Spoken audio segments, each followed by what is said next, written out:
Good afternoon, everybody, and a very warm welcome to all of you. The second day of the South Asia Regional GASL MSP. This is the second day running and the third year that we're hosting a GASL MSP online.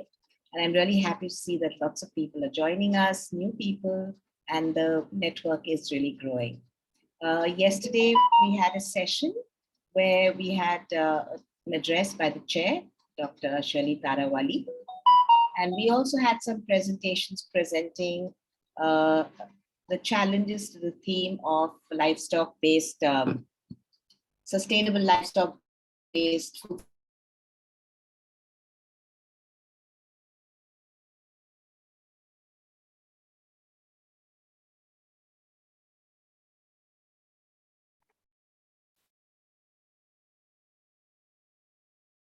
Them in our meetings.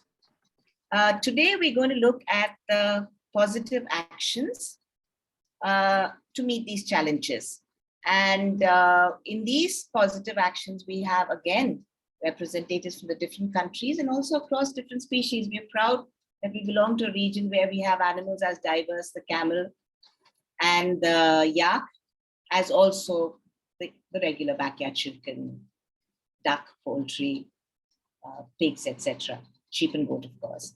So just for a little recap for those of you who weren't with us yesterday, the main challenges were set within a framework. We decided the framework in which we wanted to look at the challenges were planetary boundaries, and we're very fortunate to have Dr. Robin Alders, who's well known in the livestock sector, to posit these livestock systems within those boundaries. And the ones that deeply affect livestock are climate change. All livestock affect the boundaries of climate change, land use, biodiversity, and of course, nitrogen emissions. And we had presentations which then tried to link these livestock boundaries, these planetary boundaries, and looked at the livestock systems within them. And there were challenges and they were represented. So if I were to briefly put them together, besides the planetary boundary, we found that many of the groups said that young people are no more drawn towards farming, livestock farming, whether it's pastoralism or conventional systems. The average age, we heard from colleagues in Netherlands, was 65, from Australia 57, and also in other parts of the Asian countries, we heard that very few young people actually are interested in going towards livestock rearing or farming in general. To that extent, we're very happy that in our group today and yesterday, we have representatives of the Van Gujjar community, a group of pastoralists from the lower Himalayas of India.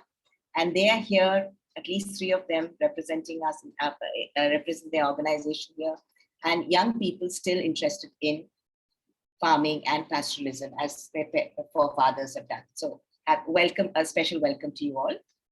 The other problem that was recounted by many of the panelists was the disconnect between science and practice. Formal science tended to look at the challenges in a particular way to identify a certain set of issues, while the challenges actually felt by livestock rearers, by livestock farmers were quite different. And therefore, the solutions and the technologies that were there were not really often suitable for practitioners of livestock, farming. So this was another concern that came through from almost every country there. We did hear on the positive side that there has been a growing livestock sector, definitely in India, Bangladesh, and Nepal, that was there, and Pakistan. We heard it was positive and growing, but there are limits to growth. We also found the emerging diseases like lumpy skin being recorded as a problem. Then we heard poor extension services, much more emphasis on curative disease than preventive, poor disease surveillance practices, antimicrobial resistance was cited as one of the problems. Then we also had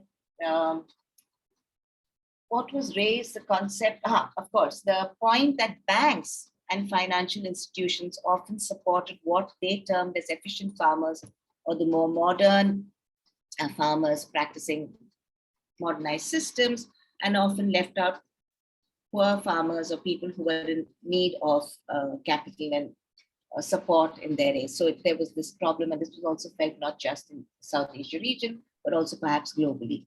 So this is something that we thought was part of the reason why people were stepping out of farming so rapidly. And then we also looked at the concept of biodiversity was discussed, and it came out very strongly and clearly that biodiversity is not just the preservation of a single breed or species or a variety, but rather it's embedded in the community, in the practices, in the landscape in which the biodiversity is found. And this was very interesting. It came out in presentation after presentation. We also had a few presentations this morning and yesterday morning in Hindi and the local languages for people, particularly in India. And this came out there very, very clearly. We would like to share all of this and more, of course, in Dublin, but also maybe in the form of presentations and a report, which would be available. We'll let you know exactly where and how. We're still working on that, but we're really grateful that all of you could join us, be with us, listen to each other's presentation, maybe learn from each other towards more sustainable livestock systems. Today's moderator is going to be Dr. Chanda Nimkar. Chanda Nimkar doesn't need much introduction. She's been a former board member of ILRI, and she's also she's with the Nimkar Agricultural Research Institute. She's a well-known livestock specialist in India, and we're really happy that she's with us today and going to be moderating the session. Thank you, Chanda, and over to you. Thank you very much, Nitya. This has indeed been a fascinating meeting the last 2 days, the South Asia Regional Meeting for the Global Agenda for Sustainable Livestock. And I expect that this session that is coming up is also likely to be equally fascinating. So we have 7 speakers today from different South Asian countries. I welcome them all. And I think there is about 10 to 15 minutes for each presentation. And one of the presenters is not going to be able to join us. So I think that we can have about 5 minutes for questions after each presentation. And then we'll see at the end how much time we have left, and we can have more questions on all the presentations again at the end of the session. And of course, you can also put your questions in the chat, and we'll see how many of those can be answered by the speakers. So first of all, I would like to invite Augusta De Lisi to make the first presentation. I hope my pronunciation is okay. Augusta is a young entrepreneur who has founded the company Nomadic Nutrition and will talk about cruelty-free camel milk. She is originally from the US, but now she is based in Abu Dhabi. So I invite Augusta to give her presentation. Thank you so much. Can I share the screen? Yes, I should think so. Yes.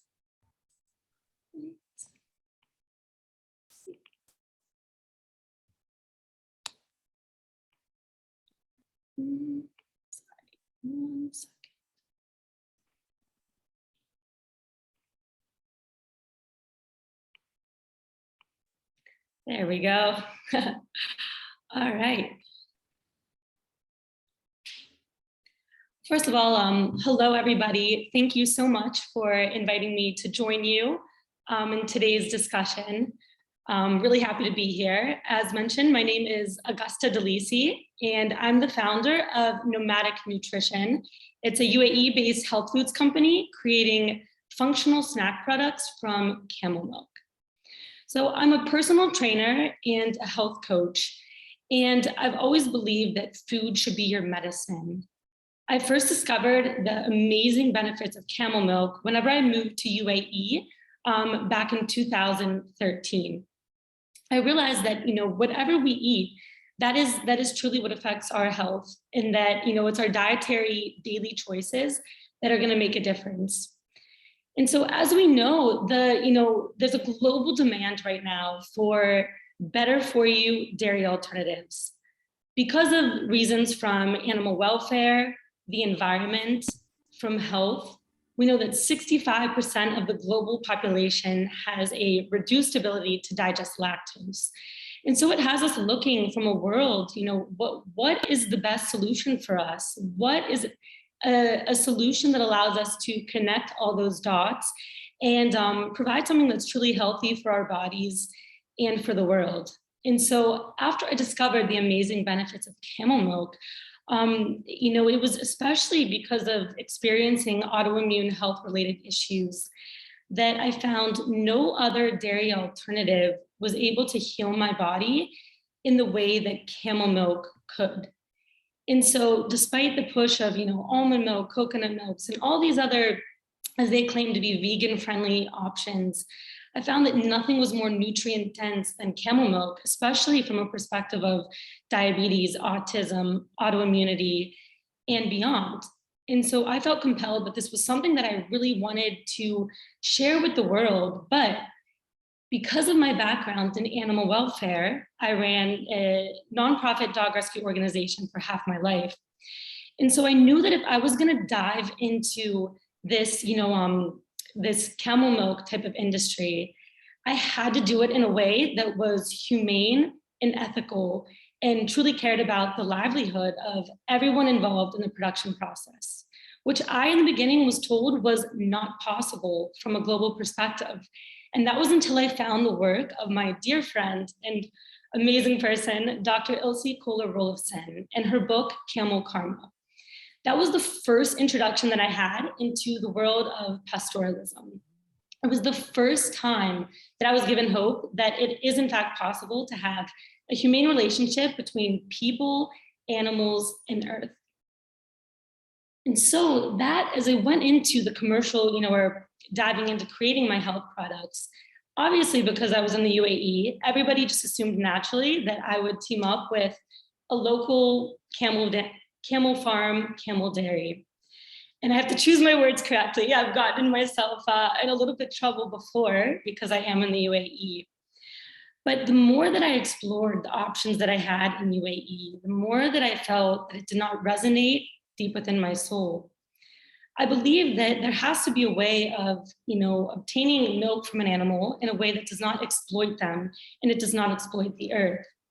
And when I went to visit Camel Charisma and the team in Rajasthan, India, I was able to see that the camels were able to live in unison with, their babies. They were not separated. They operated in a complete system that did not harm the earth, the animals, and it actually created a livelihood for the Raika, the camel herders that were, the ones looking after these animals and the land. And so when I found Ilse and the Camel Charisma team, we realized that what they were doing is a cruelty-free method. And, digging a little bit deeper, we thought, why doesn't everyone operate under this format? If people are searching for the healthiest, most ethical source milk, if we could connect them with a cruelty-free way, it would get more people more inclined to want to consume the milk. But that is when we realized, Ilse and myself, that the term cruelty-free is often used in cosmetics, but in animal welfare and food products, it is yet to be truly defined. And so that is where I think it is an amazing opportunity for pastoralists and the Raika in our case, when we realize that only this system is what fits the script in terms of what we are looking for as business owners, but also consumers. We have a new era of, conscious and compassionate consumers that are looking for healthy options. And so I think if you are a pastoralist or you believe in this way of food production, there has never been a better time to be alive. And when we dig deep, we look at this concept right now with vegans. We talk about a plant-based diet, and they tell us that they care about animals, the planet, and our health. But what I believe we should call, and the new category that we should look at, is what we call a planet-based diet. because just like vegans, animals, planet, and the health of the world is also the values and the superpowers that pastoralists and these communities promote.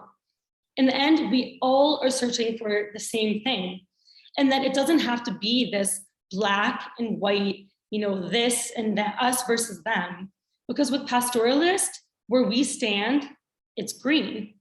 And then if we could show that, the new world and how we're progressing is that if we have to care about our health and animals and the environment, we can have a flexible approach if we know that it's done in a sustainable, healthy, and truly loving, compassionate way.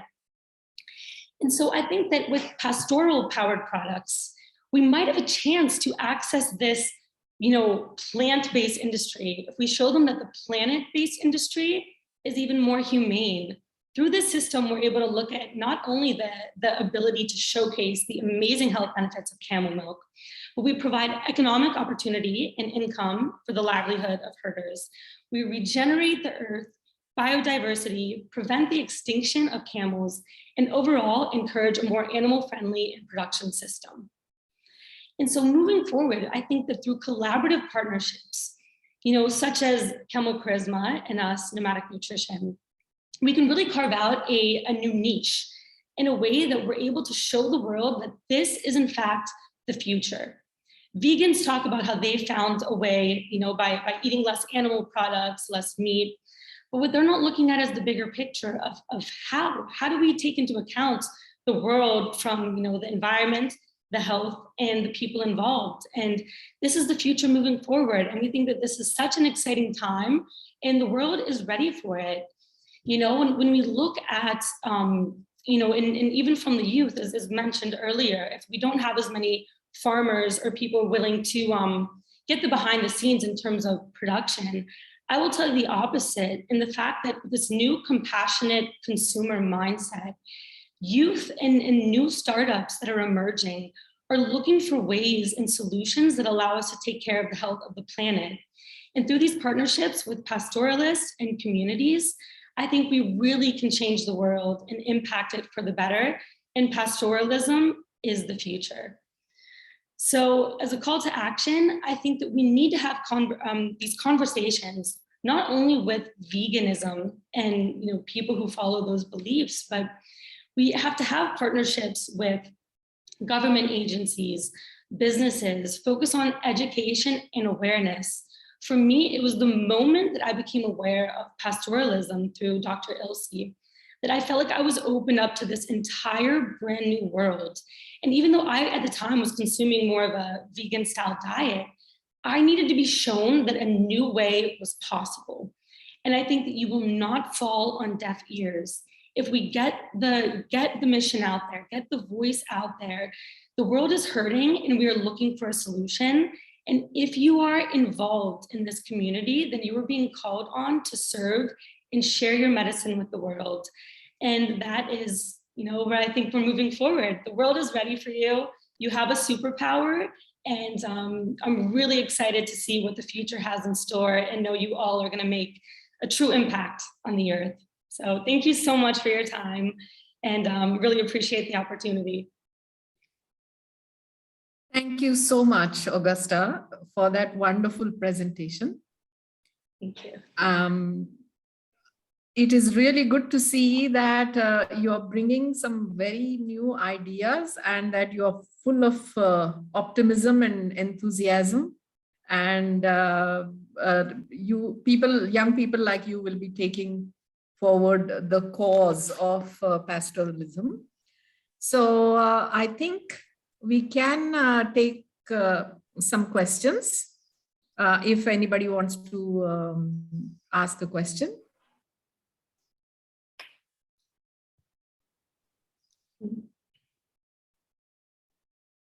So that perhaps people are thinking.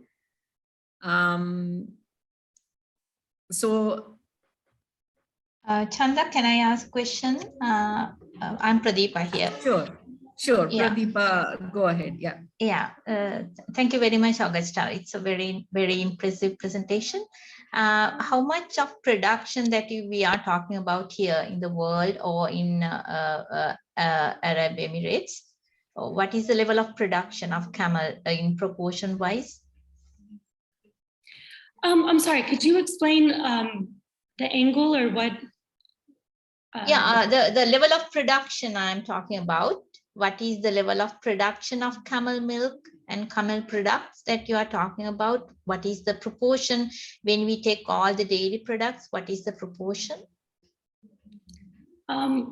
So I'm still a little bit confused. I'm so sorry. I think Dr. Ilse is raising her hand. Is that okay if I answer? Yeah, Ilse, go ahead. You could perhaps clarify. Yeah. So, I mean, Augusta's company is a startup right now, so that the turnover is limited, but there is a huge supply of camel milk in Rajasthan, which is currently not being used and it's not being marketed. And it's a real pity. So actually Augusta's company is really a silver lining because she's seen the potential, or she's seeing the value of the pastoral system. So, I mean, if we look at this from a macroeconomic perspective and how much percentage camel milk is compared to buffalo milk or cow milk or goat milk, we don't have the figures, but we do know that globally the demand for camel milk is rising very steeply because of its health benefits. And there are camel farms now being set up in Europe. There are quite a few now in the Netherlands, Germany, Switzerland, and so on. So, and it's because camel milk is good for lactose intolerant people, and it has all kinds of other beneficial health effects as well. But I can't tell, I don't have the figure in my mind how, you know, the proportion of camel milk versus yeah, other thank you. kinds of Thank milk. you. Thank you. Thank you very much. Got it. If I could just jump in, just piggybacking from Ilse's comments, is that, you know, when we look at the market, the current global market of dairy alternatives, as she said, that camel milk is being pursued because of the lactose intolerance, the benefits for diabetes and beyond.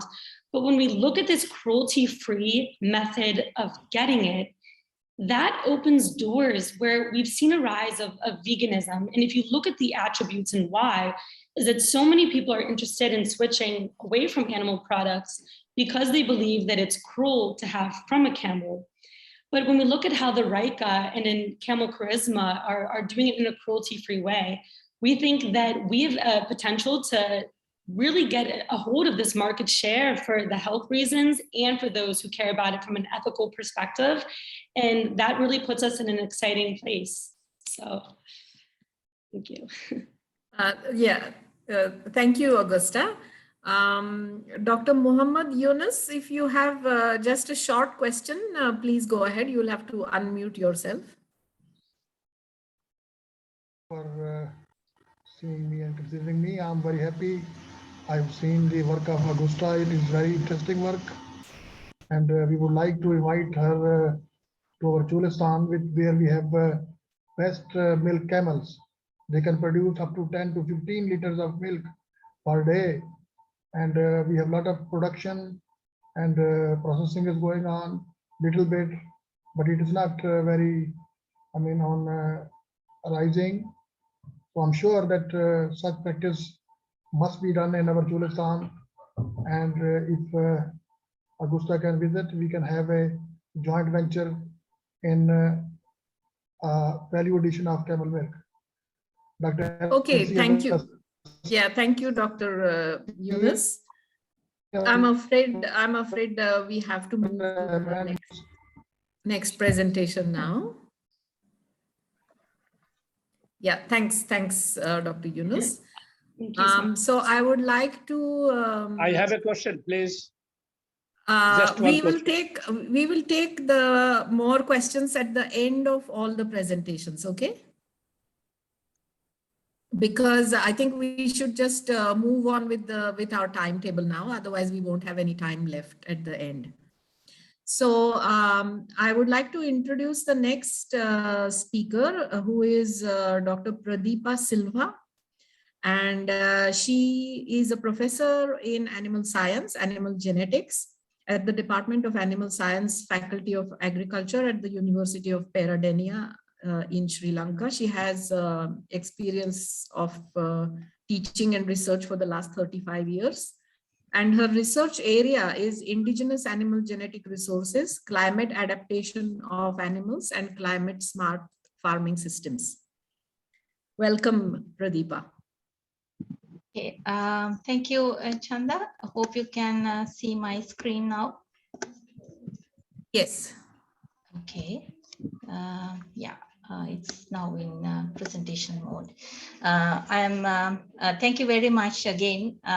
Especially, I would like to thank Chanda and also Nitya for connecting me. And also I must thank all the members who organized this GASL South Asia regional meeting.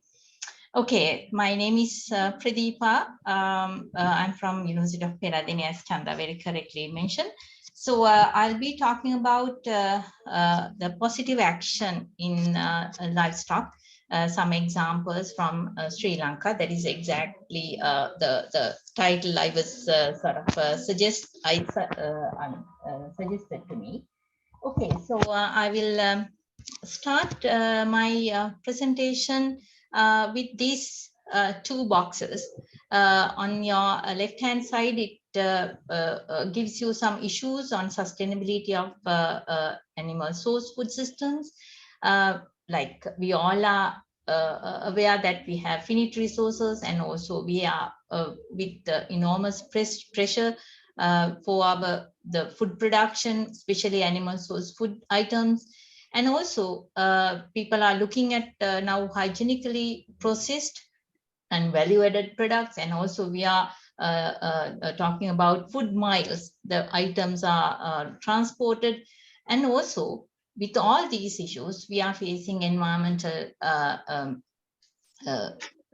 problems as well, especially the climate change and the global warming issues, and also associated risks that we have, drought, floods, and disease outbreaks. Now, this is, you might think that this is sort of a common to everybody in this planet Earth, on this planet Earth. So, but still I am showing it to you because these are the issues that we also face in Sri Lanka as a country. So what, as a country, how we are looking at it in solving or facing these issues, we want to sort of maximize the efficiency of utilization of available resources, including animal genetic resources, and also assuring the animal welfare standards, because we want to get the maximum use of the resources, animal genetic resources that we have. And also we are concerning about the environmental sustainability as well. In doing that, we looked at mainly three components: how the choice of correct animals or breed according to the given conditions, and also efficiency of input utilization, and also the appropriate production operations. How we put those three components together in facing the challenges of sustainability in animal production systems. Now, in facing these issues, we have different levels of interventions, like social interventions, service interventions, technological interventions, and also management interventions. So again, I'm saying that these are common problems to everybody on this planet Earth. There are some country-specific challenges and country-specific opportunities that we have. So from the point of view of Sri Lanka, let's take a minute to look at the country situation. Now, it is, as you all know, that it's a small country, and also we have little more than 65,000 square kilometers in our planet, the land mass, but it is diverse. We have many agroclimatic environments, agroecological zones, and also if we take the agriculture sector, it is not a big sector when we come to contribution to gross domestic production, but people's engagement, it is a big sector. And livestock sector is a subcomponent because we are more towards crop agriculture.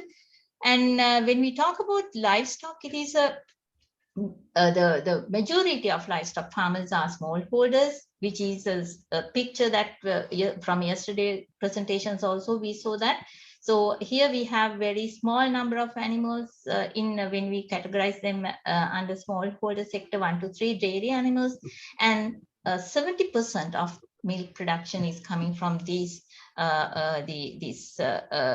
category of farmers. And we have a very little contribution to the GDP, national GDP from livestock sector, yet it is important because of the social interactions or social component that we have.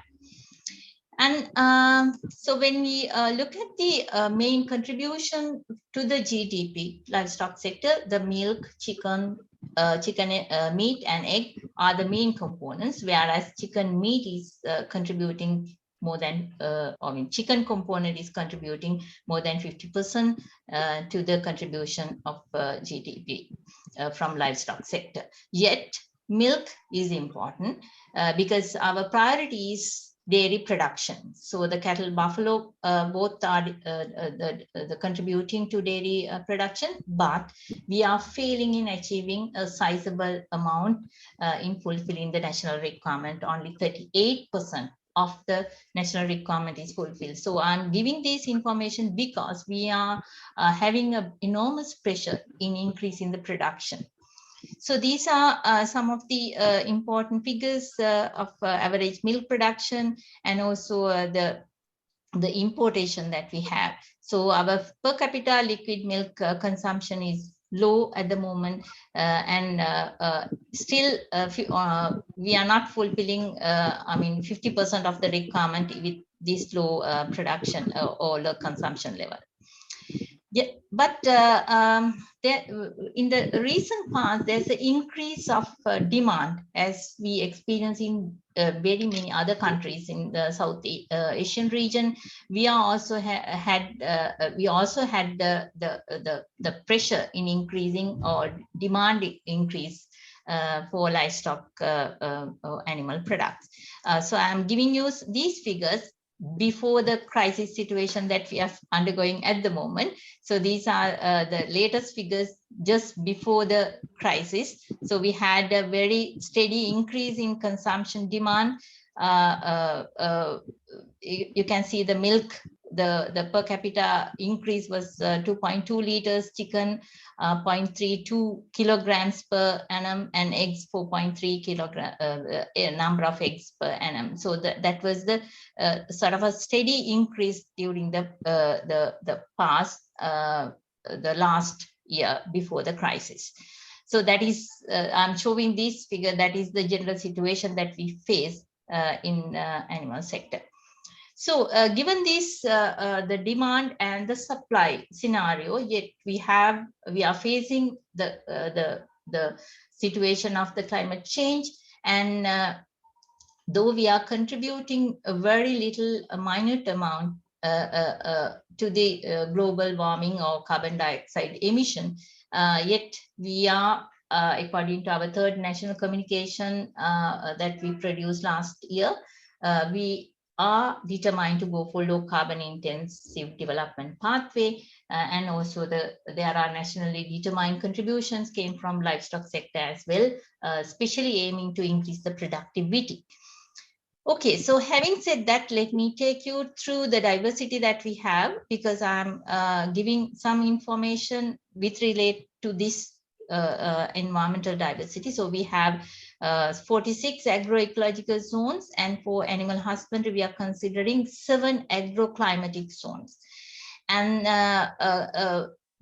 these 7 agroclimatic zones are, we look at these angles because we have to sort of be prepared. We have to be prepared for the change that we are expecting. So these are the changes that we predicted. So as you can see that this is the dry area, low country dry area. At the moment, it is drier than this western area. So this drier area will become drier, more drier in years to come, and the wet area become more wetter in the years to come. So that was the scenario that we predicted. So therefore, we are getting the information, or we are preparing for the sustainable agriculture systems within this scenario. Now, the map here will show you that the population of livestock, where they spread.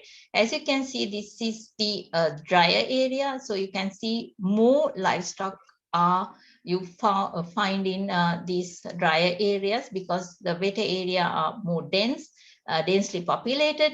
The drier areas where you can find the land resource available, but the water resources are very scanty. So that is the country's situation. Given this, when you look at the distribution of different genotypes of animals, so this pink color gives you the local cattle. So you will find more and more local dairy animals, local cattle. I can call them dairy animals because they are giving very low milk yield, but still people are keeping them for dairy purposes in these dry areas of the country. So I am giving more information about the dairy because that was the priority area. The chicken, the poultry industry is a flourishing industry. So we have nowadays we are having problem, but it was a flourishing industry just last year.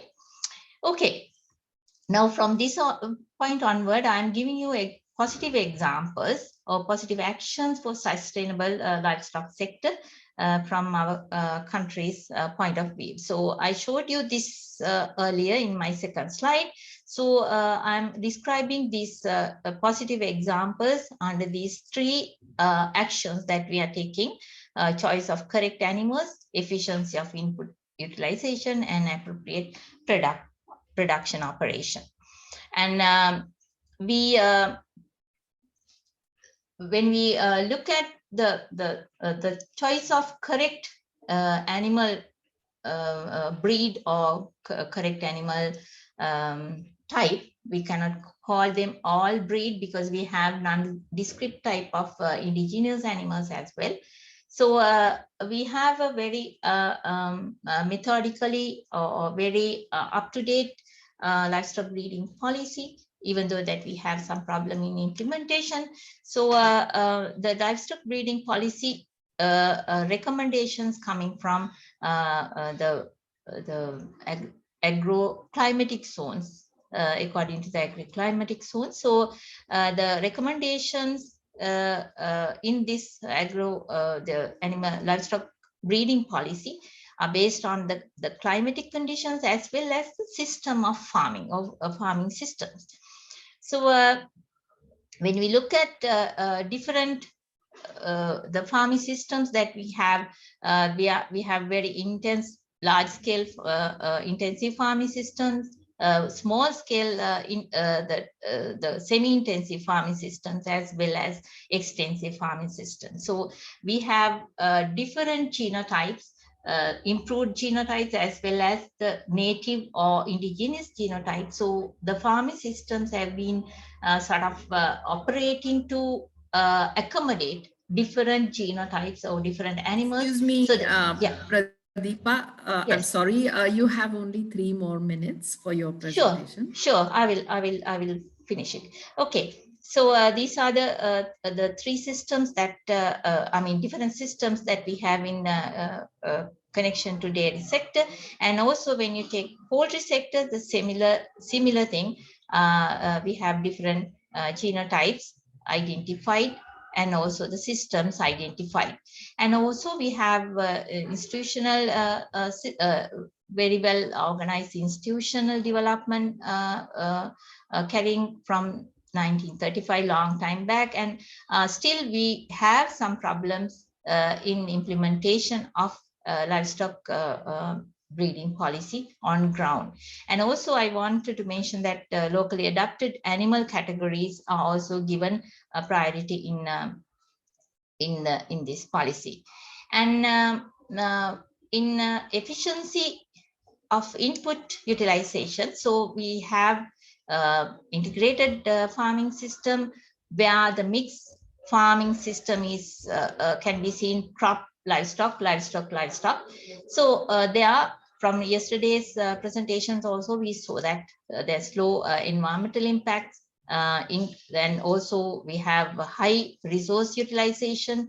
And also in these systems, there's a encouragement of multiple uses of the animals. So therefore, we have a sustainable system working within, or more inclusive, or the integration is sort of giving room for more sustainable systems. So I'm giving some practices that we are using in these models of mixed farming systems. And this is the last slide. So appropriate production operations that we are practicing at the moment. So we are bringing production intensification along with socioeconomic and environmental benefits where the environmental footprints are minimized. So climate smart strategies are bringing in where the waste waste management and also the feed resources, the efficient feed resources are bringing into the system. And also we have foster the genetic diversity within systems, because we have identified different farming systems to maximize the utilization of different genotypes. And also the policy issues, even though that we have some hiccups in implementation of the policy, but we are promoting good management practices to increase the efficiency of the system, fostering all the genotypes that we have. So in conclusion, that we have positive actions for sustainable livestock sector in Sri Lanka, comprising appropriate animal selection, efficient resource utilization, and appropriate production operations mediated through this intervention. And thank you very much. Sorry if I took more time. Thank you. No, not at all, Pradeepa. You finished well in time. Thank you very much for your very informative presentation. And it is good to see that Sri Lanka is managing these aspects very well of promoting sustainable livestock production. I think we might go on straight to the next presentation. And so I request people to either put their questions in the chat box or ask them at the end of the session if we have some time left. So let me invite the next speaker, who is Dr. Keshav Saha. He is the Associate Director, Livestock Technology and One Health with Heifer International. He is a veterinarian and also has a master's degree in molecular biology and biotechnology from Michigan University. And he has expertise in many areas related to livestock, such as disease treatment and adoption of innovative technologies along the livestock value chains. So over to you, Dr. Saha, for your presentation.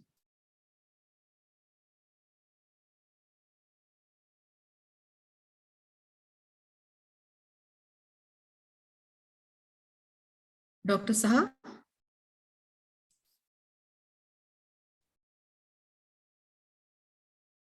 You can start.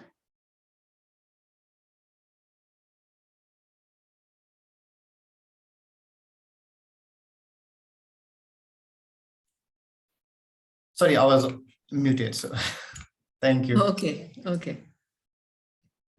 Thank you, Chandaji. Greetings from Nepal. I'm going to share on behalf of Heifer International Nepal. Heifer is an international NGO based in USA and has been implementing projects in Nepal for the last 25 years and reached around 300,000 families in 40 districts out of 77 districts in Nepal. Heifer Nepal has considered goat and dairy as primary value chains, and local chicken and vegetables as secondary value chains. So here, Vola Srestha has today shared you about the situation of livestock sector in Nepal. I'm going to give you the brief introduction of this sector. Mainly cattle, buffalo, goat, pig, and poultry are reared in Nepal, and around 28% of the AGDPG contribution comes from the livestock sector. Nepal government's agriculture development strategy 20 years has considered dairy and goat sector as important value chain commodities. Goat and dairy sectors contribute 3 and 9% AGDP respectively. And if you see the per capita annual requirements of milk is 91 liters as per FAO recommendations. However, the current availability in Nepal is 79 liters per capita. And also, if you see the type of households who are rearing these livestock, a majority of, or over 90% of the farmers are smallholder farmers who have less than 5 goats, or they have on an average 1 to 2 dairy animals. In terms of population, livestock population, Nepal is considered as one of the densely animal populated countries in Asia. However, it is far behind in their productivity.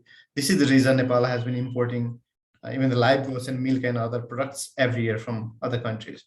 So based on the heifers experience and as a whole country Nepal experience, I'm going to share you some of the learnings and recommendations that can be incorporated in the livestock sector for sustainable food system. So I have come up with the 8 learnings or recommendations for you to share.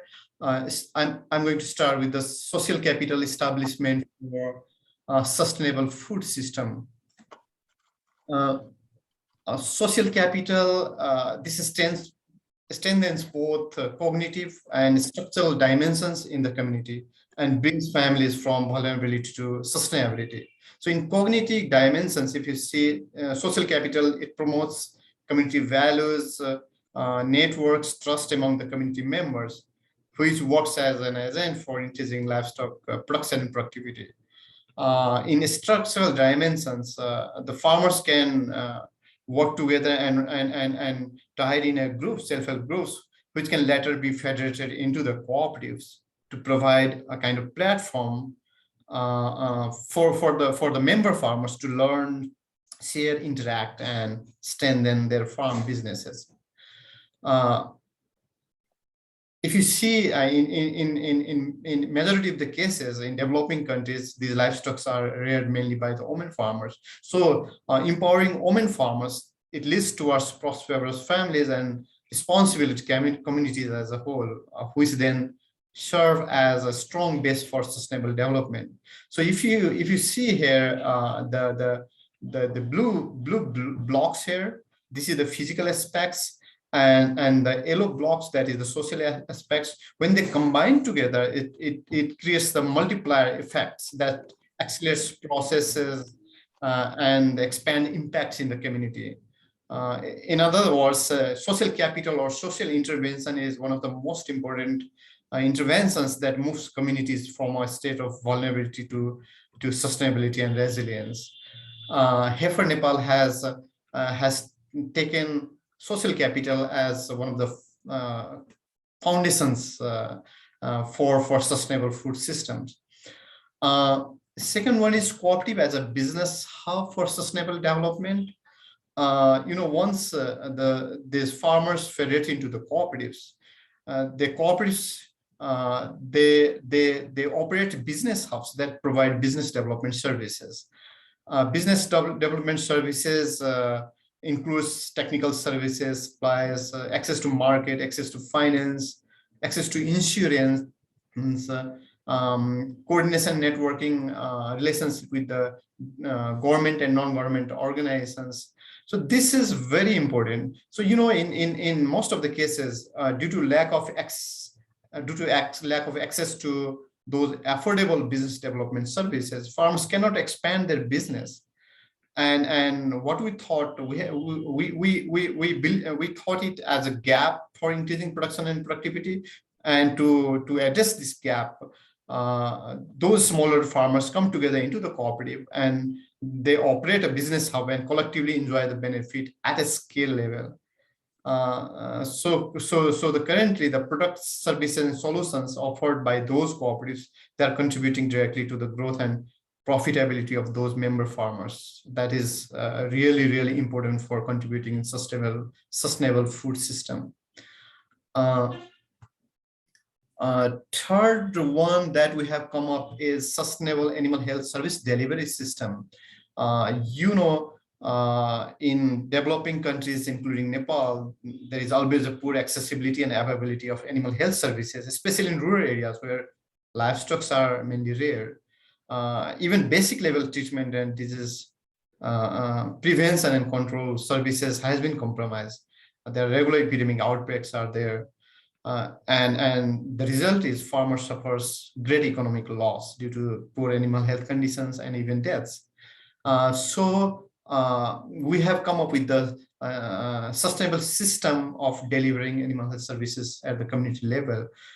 So the appropriate person is identified and trained as an animal health worker or the technicians who provide the services in a sustainable way. There is a kind of win-win situations. These technical persons provide veterinary services, and in return farmers pay for their services. So there is kind of trust has been established. In addition, these technical persons have established a very good relationship with the private sectors, government entities, the other NGOs. They have linked with the market and banks and financial institutions to grow their enterprise. In other words, they have become entrepreneurs who are always there and providing services in a sustainable way for decades, for the last 1 decade or more, and they'll be there for long. And these people have been regulated by the local government authorities. They have been supporters and backstopped from the government agencies. So this is another kind of system that has been created, and that is really important for increasing production productivity and ultimately for sustaining the food system. Another one that I'm going to that might be very important for sharing is a collective marketing that is led by the community. Everybody knows that, one of the major constant in enabling those smallholder farmers to sell their livestock at a fair price is the lack of access to the markets. They don't have access to the market. That is one of the major bottlenecks in terms of the marketing of their products. And in return, those farmers have to face hassle in order to find a buyer and then have to deal with the unfair prices. So these cooperatives, they are doing collective marketing for the commodities that those member farmers are producing, and these cooperatives have very good linkage with the traders and buyers, and they are selling. The farmers are selling their products at a fair price through these cooperatives. So if you see the bulking of goods is there, you can see in the first picture there is animals are collected bulk and animals are weighed and price is fixed on the basis of weight gain, and then these animals are brought into the bigger collection centers owned by the district unions, and these animals are marketed using vehicles based on the Animal Transport Act in Nepal. So doing so, these buyers, they don't have to visit each and individual households. They are getting animals in a bulk. So the cost of collection has been decreased, and that has attracted those buyers. And farmers has also been attracted because they are getting additional 25 to 30% price selling their products through on the basis of live weight basis. Another important area that is very important for sustainable food system is 4P model. We are aware about the 3Ps model, private producer, private public partnership models, but I'm going to talk here about the 4P models. Here, that means producer, private, public partnership models.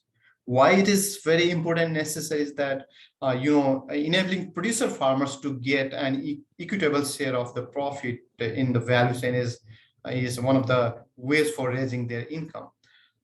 So there are a couple of advantages of public-private producer partnership models. It lets producers or farmers to make an investment in the value chains or profitable value chains. Not only that, it helps them to become the decision makers in the process.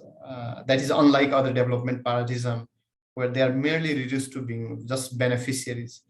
I can share you one example, bad experience that we have in Nepal. The goat abattoirs or livestock abattoirs, goat and buffalo abattoirs were established in 3P models, private and public partnership models, where producers were neglected.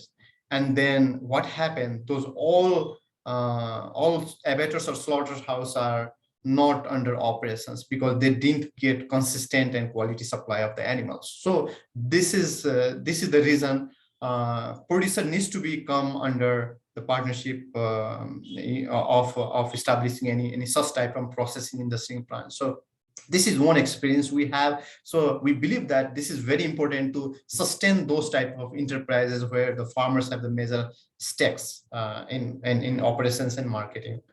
Another, I think this is also very important, digital tools for connecting farmers for sustainable food chains.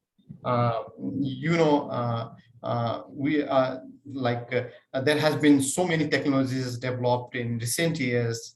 Those are digitals and those are farmer friendly, and these digital tools are benefiting a lot to the smallholder farmers or even the all type of farmers.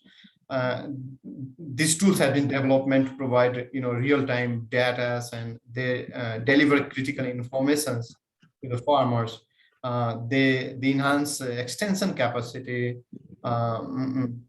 then kind of financial access to the farmers that helps to boost the productivity and for the farmers of the animals. The farmers can sell their products through the online platform. So there are so many advantages. So you can see the couple of digital tools that Heifer has developed in the last few years, and that is really helping the farmers, to increase production productivity and thereby income. So this has become very good innovations in terms of sustaining the farmers' enterprise in the long run. The another important area is research into actions. There are research institutions in Nepal. There are academic and universities. There are development organizations. In many cases, like whatever the learnings that comes out from those research, they are not adopted at the farmers level. And also, like those university and academic institutions, they have not been able to capture all those learnings into their academic curriculums. That is another. And also these development organizations, they are not working closely with those institutions. It means there is a real gap. There has not been any coordination and collaborations between those organizations. We believe that it is very, very important to take the learnings of those research done at the field level and take it to the farmers level. Heifer has done a couple of research works in various livestock communities in collaboration, coordination with the various donor agencies. And we have already streamlined those learnings into our core program areas. We have also been able to advocate with the governments and line agencies to help them replicate these learnings into their own systems. The last one, recommendations or sharing that we have in terms of sustainable food system is promotion of local resources for sustainable food system. Why this is important? Because every countries have their own local resources. For example, in terms of livestock, every countries have their own local and indigenous livestock, and all these livestock have their own potentiality in terms of growth and productivity. Rather than rather than importing those exotic breeds from other countries, it is very important to explore those the potentiality of those local available resources, and promote those resources. For example, we have one examples here. You can see here in the slides. The heifer promoted cooperatives, they have established breeding goat resource centers where genetic improvements of the goat is done through selections, and you can see there the average 5 months weight gain is kind of comparable with whatever the goats that has been introduced from other countries recently in Nepal.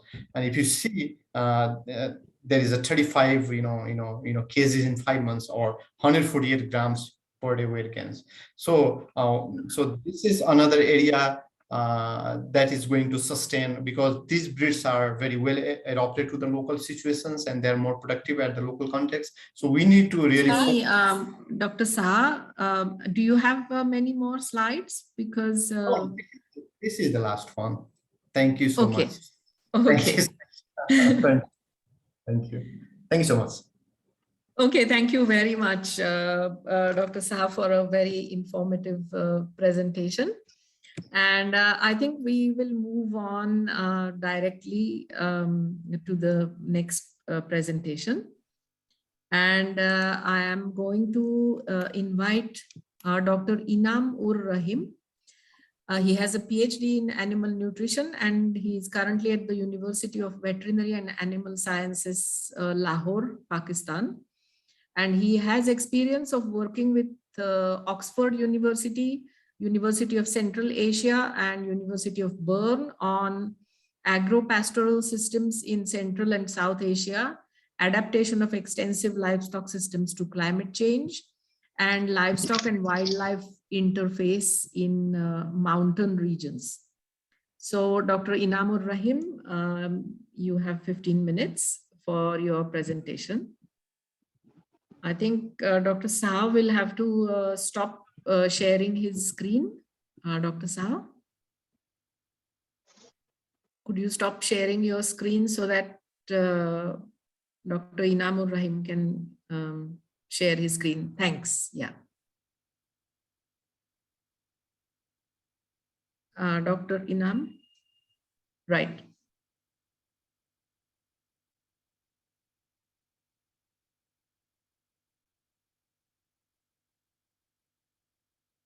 Dr. Inam, you can start.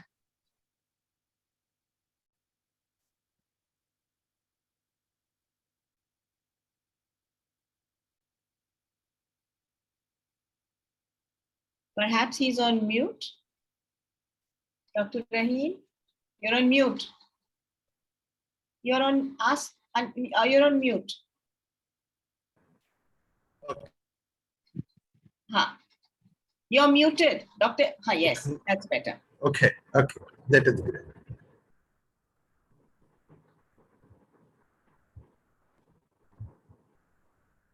Okay, so first I would like to show some the livestock demography and economic contribution. There are 23 million buffaloes, 22 million cattle, 24 million sheep, 49 million goats, and 0.77 million cattle. 60% of the cattle buffalo herds have less than 10 heads, and sheep goat herds have less than 50 heads.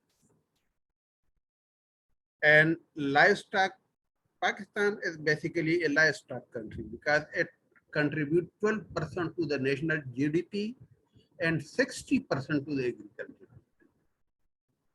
Poultry meat contributes 27% to the total meat production, and Pakistan is ranked 5th in the global milk production with over 50 billion liters. Major export include meat, wool, hair, poultry, livestock, and dairy. So where these livestock lie, it's not uniform. You can see the map. Out of the total 80 million hectares, only 27.6% is crop, and the rest is mostly grazing land, including rangeland and deserts. This light blue is the agricultural land, like within the middle of the country. And there is, you can say, 70% is rangeland and deserts lying to the western and northern region. But more than 90% of human population is occupying this irrigated, this intensive livestock production. This agricultural land, this crop land contains the intensive livestock system dominated by milk buffalo, milk cattle, and milk cow. While this deserts and semi, you can say, agro-pastoral zone in the northern mountain, it is occupied by dual purpose cattle, dual purpose goat meat, and wool sheep. Meat-based intensive extensive system prevails in the southwestern deserts and southwestern strips of Cholistan and Tarparkar. They contain camel, milk sheep, and meat goat and meat sheep. Also, from Afghanistan, this here is Afghanistan. 5 million head of livestock shift for winter grazing to the central and southern, from the central and southern Afghanistan. These include camel fat tail sheep to this particular region.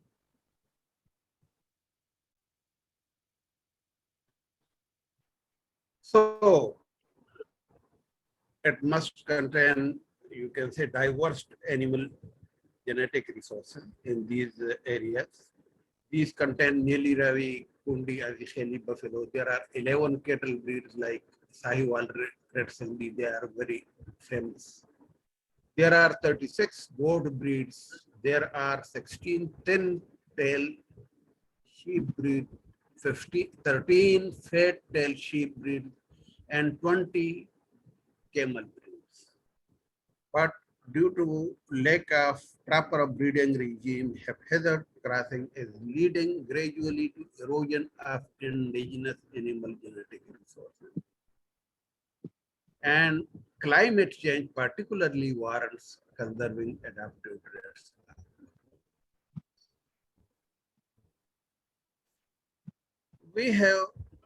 We are still carrying the legacy from the colonial periods, and our current institutional framework is such that rangelands are managed by Forest Department, and they focus on watershed perspective. They want to manage rangelands through exclusion of animal grazing.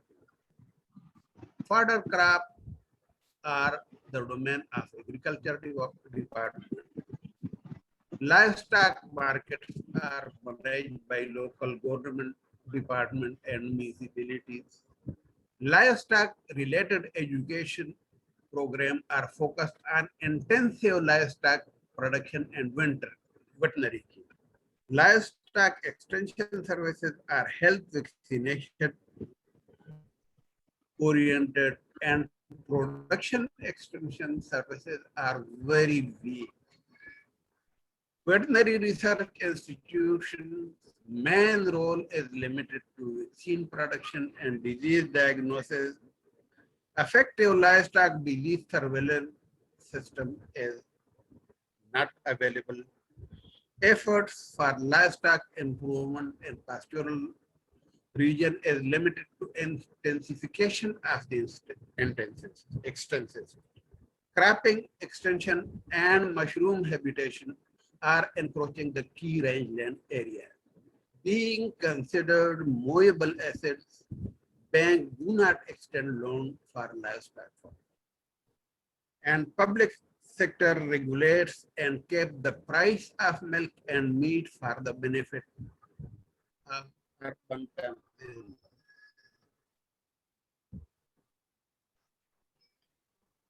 Okay. How is the livestock and products market? Livestock is traded through mutual bargains and livestock markets. Eid al-Adha is the main animal marketing and consumption event. And small ruminants are shifted from extensive system that lies to the west and northern areas to the mega cities for sale, and culled large ruminants, particularly the culled milk animal, are shifted from crop region to the marginal areas of KP and Balochistan to the western side of the country. 80% of milk is produced by scattered farmers in rural areas. 3 to 4% of milk produced enters through formal channels, and 97% of milk is traded by informal players through multi-tiered agents. No markets for species-wise milk sale, and milk is sold mixed. Lacking integrated cold chain adulteration hinders milk marketing. Poor processing techniques of hides, skin management is negatively affecting the leather quality. And so, but there are also some positive actions. We have characterized some of the indigenous animal genetic resources. This is Achai cattle, which is standing in front of a Jersey cattle. So you can see these breeds have tall leg conformation and small body size and well adapted to mountain terrain. These have optimum combination of productive, reproductive, and adaptive traits. And recently, the conservation breeding farms have been established for these breeds in public sector. Now the Pakistan climate change policy is in place, and that states the conservation of animal biodiversity. I would like to share that Pakistan is one of the most vulnerable countries to climate change. Also, government has initiated cattle management market communities to facilitate sellers in selected districts. Increasing integrated cold chain exchanging pattern of milk transportation to remote areas because of improved accessibility, and efforts to create export-oriented disease-free zone for livestock production have been. Camel milk packing and trading has just initiated in selected cities, and an initiative by the University of Veterinary and Animal Sciences. But still certain actions are required in research and development. That is, they should ensure reliable data availability for planning, and they should promote cooperative milk marketing. They should document productive, reproductive, and adaptive characteristics of the remaining indigenous livestock genetic resources. And they should select elite animal for breeding based on optimal productive, reproductive, and adaptive traits. And still the conservation and the breeding farms are established in government and public sector. They should be extended to farming communities to have a long-lasting and larger effects. We need to promote research on climate change and impact on livestock, water resources, and feed resources. Because in the extensive production system, these are extremely important. And we should focus research and development of rangeland from sustainable livestock production perspective that will automatically care for the watershed function of these ranges. Unfortunately, our education systems are still focusing only on intensive livestock production, but as more than 70% of land are rangeland and extensive producing systems and extensive livestock producing systems. So at least in those areas, the curriculum and the education institute should include this extensive livestock production in their curriculum. And they should include rangeland fodder extensive production system and curriculum of livestock related institutions. Policy support, policy should provide support for extension of these key indigenous animal genetic resources. They should strengthen production extension services to rural areas and pastoral communities. They should put in place effective disease surveillance system.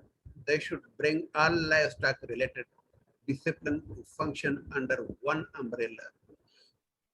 They should prevent habitation cropping encroachment to rangeland and mobility corridors of transhumant and nomadic livestock.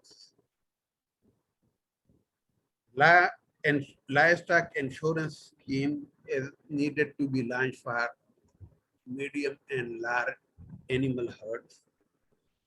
And cap on milk and milk price should be removed to provide space for livestock. Policy support should be provided to value addition and value chain improvement, and finances and lending facilities needed to be ensured for the livestock farming to improve its capacity to feed the growing population. And policy should be focused to improve livestock and product marketing, and spend taxes collected from live animal marketing and livestock. Thank you. This is all I could learn.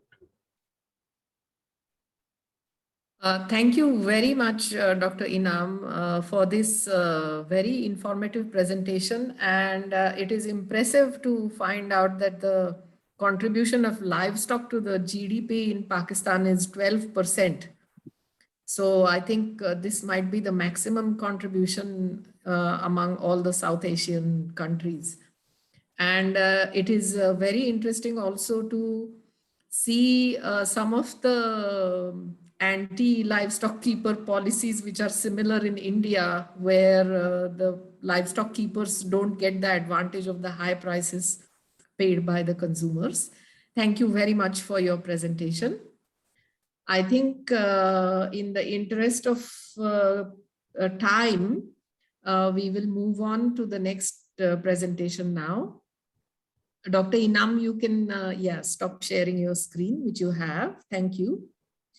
And next, I would like to invite Rumani Chakraborty for her presentation. She is the program officer for monitoring and evaluation at the Aga Khan Foundation, India.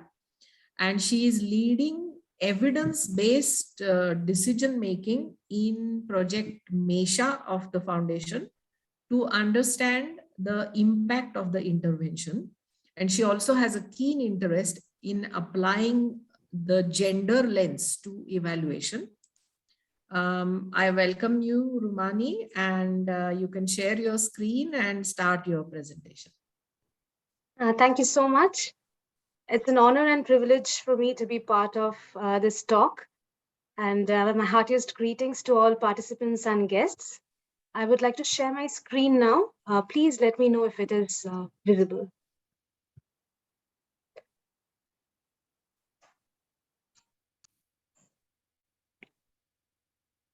Yes, Yes, it Rumani. is visible. Is the screen visible? Yes. All right, thank you so much. So as mentioned by Dr. Neemkar, I would like to share an example of affirmative actions in the small ruminant sector particularly from Project Mesha, which is being implemented by Aga Khan Foundation in the state of Bihar in India.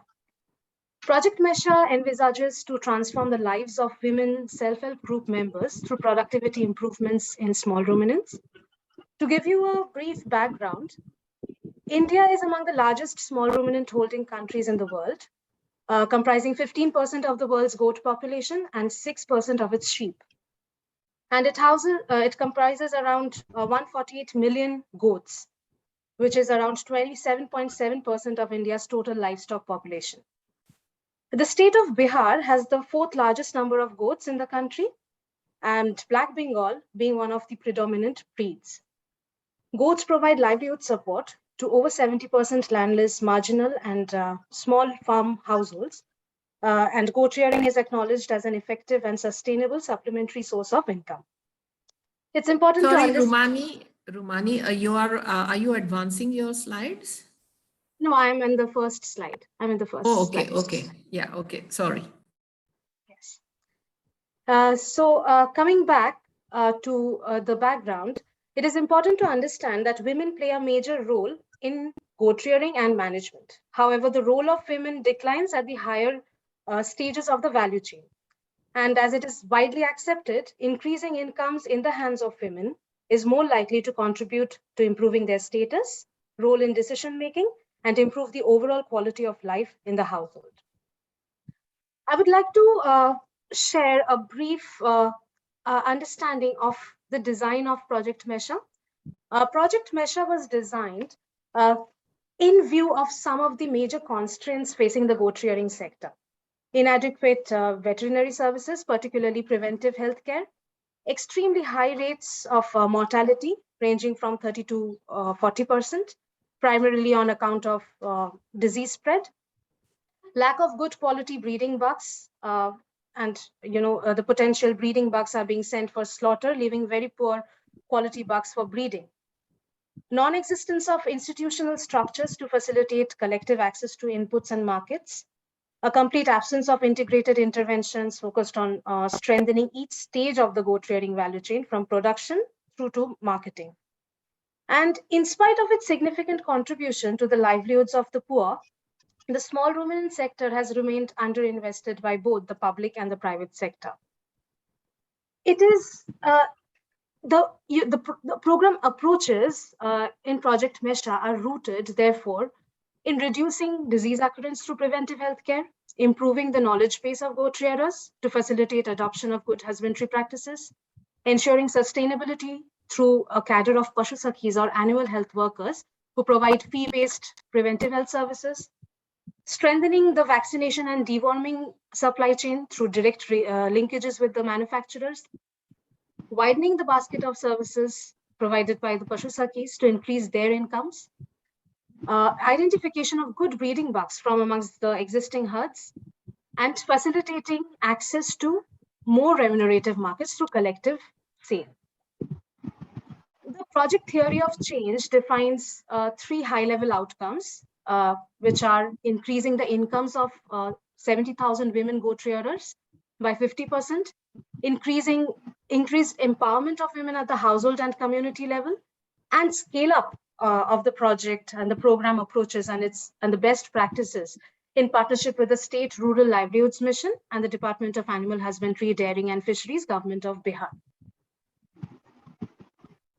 Linked with the 3 outcomes are the 4 impact sub-pathways, which are a sustainable and scalable model of preventive healthcare, resulting in improvement of goat health, enabling the women goat rearers to increase income from sale, empowering them at a community and household level to exercise increased control over their productive resources and decisions, and influencing the government policies and investment focused on goat rearing.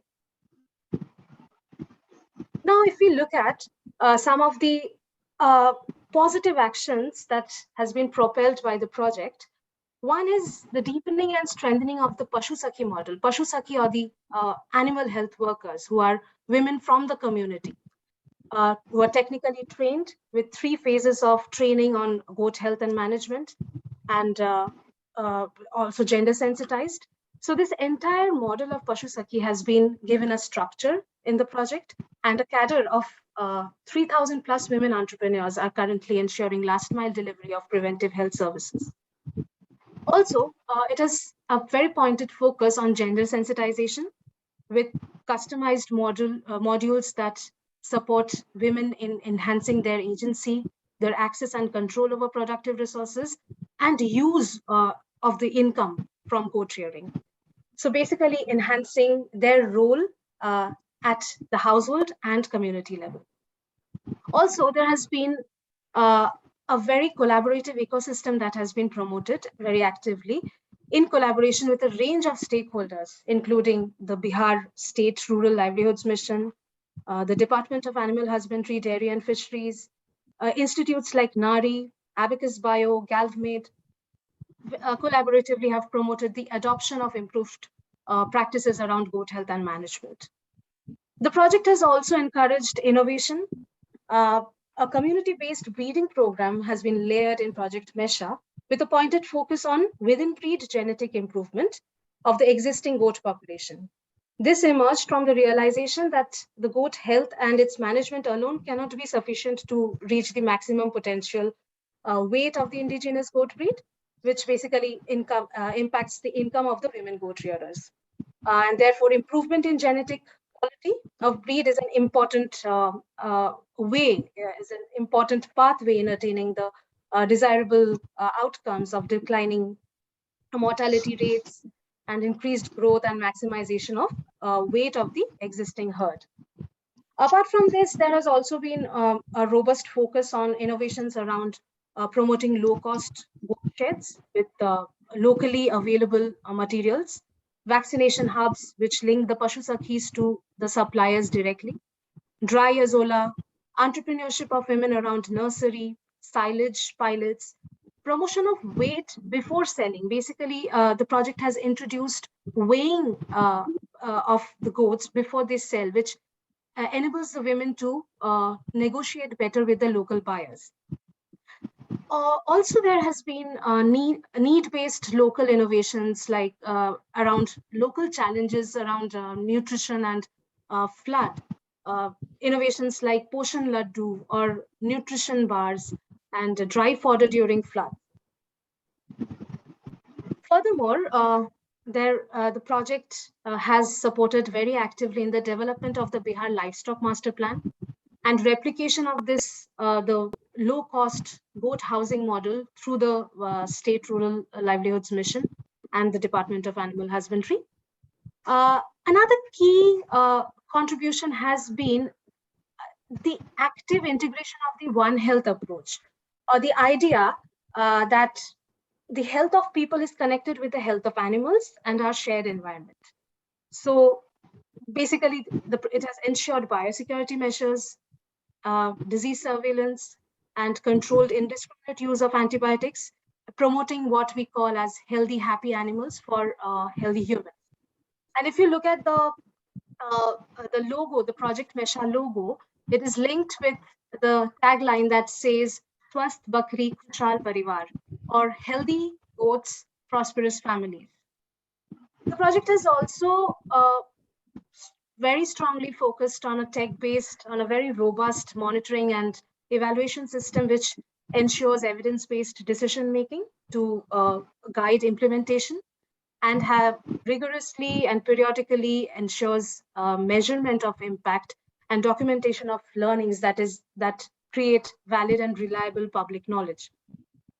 There has been development of very rich communication products that contribute in this small ruminant subsector to promote adoption of improved practices. And eventually goat rearers, the women goat rearers, are also collectivizing. They're coming together to form companies to address challenges around marketing and procurement of inputs, and basically to ensure sustainable access to inputs and collective marketing. Look at some of the key activities. The established cadre of Pashu Sakhis, or the animal health workers, are delivering timely deworming services, vaccination services. As mentioned before, we have introduced digital weighing scales to promote weighing before selling, which empowers the women to negotiate well with the local buyers. There has been the Pashu Sakhis have been doing castrations with using birdies or castrators as opposed to the traditional ways of castrating using knife. There has been promotion of low-cost goat houses using the local materials, azolla cultivation, low-cost feeders, and nutrition garden, keeping in mind the nutrition of women. Because as research says, with economic empowerment of women, it is expected that there should be an improvement in the nutritional status of the women. I would now like to share a brief story from the ground with all of you. This is the story of Pinky Didi. I hope you enjoy.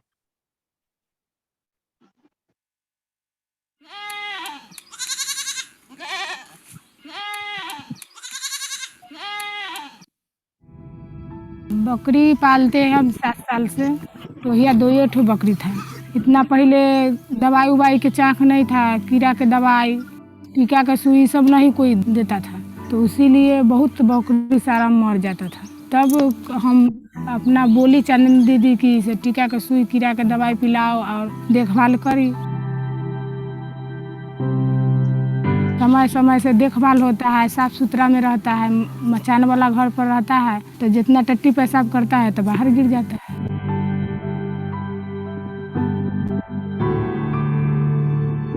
बकरी बेच बेच के बहुत घर में हम अपना काम किए हैं। एक बार मोटकार बेचते तो हम घर में काम कर लेते हैं, तो खुशी हो लोग ना। मिट्टी घर बनाए तो मिट्टी भरवा लिए, एक बार 10,000 के माटी गिरा लिए, एक बार घर सब में केमारी लगवाए तो 10-11 हज़ार जन को रोज दे दिए खसी 2 बेच के। अगर कर्जा किसी से लेते तो बहुत बढ़ जाता। और तो बकरी अपना है। बहुत सारा लोग गाँव को लोग कहता बकरी पोसते, हम बकरी पोस के जीवन बिताएंगे। हमको बकरी में इनकम है तो काहे ना पोसेंगे।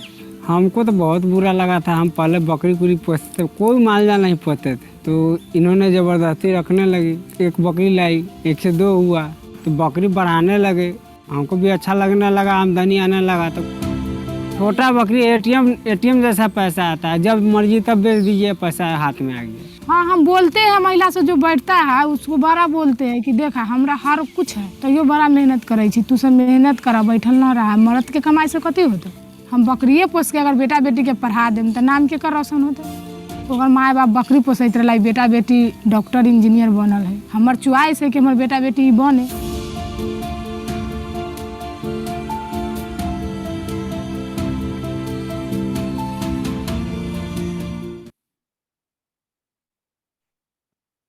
Thank you so much. I think this is also an example of how there has been a transition of goat rearing from not being an aspirational occupation to being one that is proudly chosen and also looked at as a potential for the next generation. And now looking at some of the key results or the impact areas, over 92% of the households have received at least 3 services from the established cadre of Pashu Sakhis. There has been an increase in the average herd size from 3.2 goats at the baseline to 4.5 at present. Reduced mortality of adult goats to below 20% to what was over 40% at the beginning. 50% of the Pashu Sakhis are earning over 3,000 Indian rupees per month. Over 90% Pashu Sakhis report confidence and monetary contribution to their households. A quarter of the goat rearers are earning more revenue as they are receiving better prices. The community-based breeding pilot has facilitated faster growth and also reported improvement in the size of kids post-participation in the pilot. In partnership with the State Rural Livelihoods Mission, the project is also now scaling up this model across 20 districts of Bihar. That being said, I would like to end my presentation, and I'm happy to take any questions. Thank you very much, Rumani, for this inspirational presentation about Project Mesha, and thank you for introducing us to Project Mesha and some very exciting developments in Project Mesha. Thank you so much. And I think we might go on to the next presentation now, because we still have 2 presentations to go. And if anybody has any questions, they can put them in the chat box, because there's unlikely to be too much time left at the end. So now I would like to invite Mr. Tashi Dorji. And then we have 3 presentations more, sorry, we have 3. Tashi, Moshmi, and Salma Sultana. Oh, okay. Yeah, I didn't know that Salma Sultana was going to present in this session. Okay. Okay, so I would like to invite Mr. Tashi Dorji from Bhutan. And he's a veterinarian with specialization in yak production systems.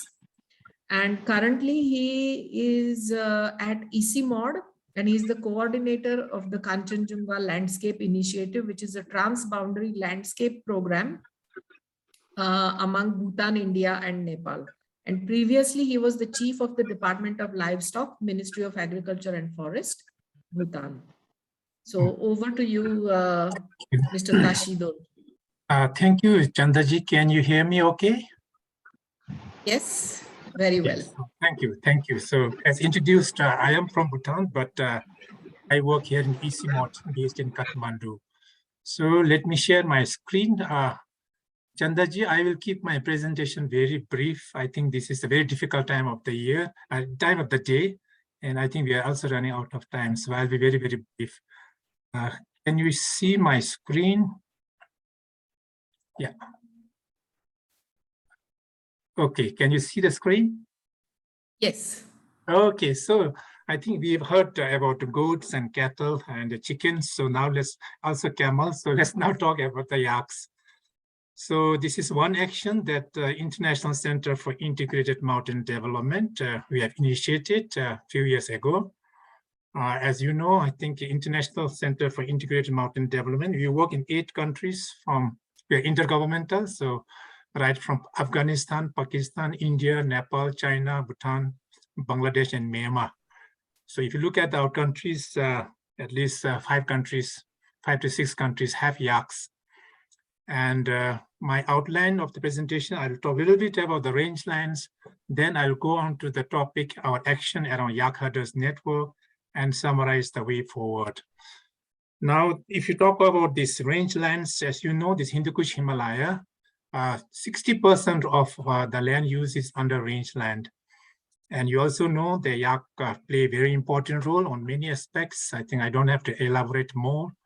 In terms of population, of course, China has the maximum yak population, but in the southern Himalayas, Afghanistan, India, China, Bhutan, Nepal, put together probably less than 500,000 yak at the moment. And we heard yesterday that things are changing very fast. The herders and young ones are leaving the mountains and going elsewhere. So this is the reality. But I think in terms of livelihood is very important, at least 31 ethnic communities. This is the minimum figure we got. There must be much more than that. A lot of dependency in terms of, yak to this rangeland. But I think this slide is important just to differentiate. I think yak rearing in most part of Tibetan Plateau as well as Mongolia is very different from, the way we heard in the southern Himalayas. especially Bhutan, Nepal, India, and also part of Pakistan, Gilgit-Balochistan, because we have a very different environment. The rangeland we call out here is a bit different from the plateau rangeland. Also, the herding is, I think we have a little, in terms of size, is also smaller and very scattered and very difficult terrains. And we are not in the rangeland plains of plateau. So this really needs to be understood in the right perspective. So therefore, being scattered, I think one of the issue with the herders is also the lack of voice and the platform.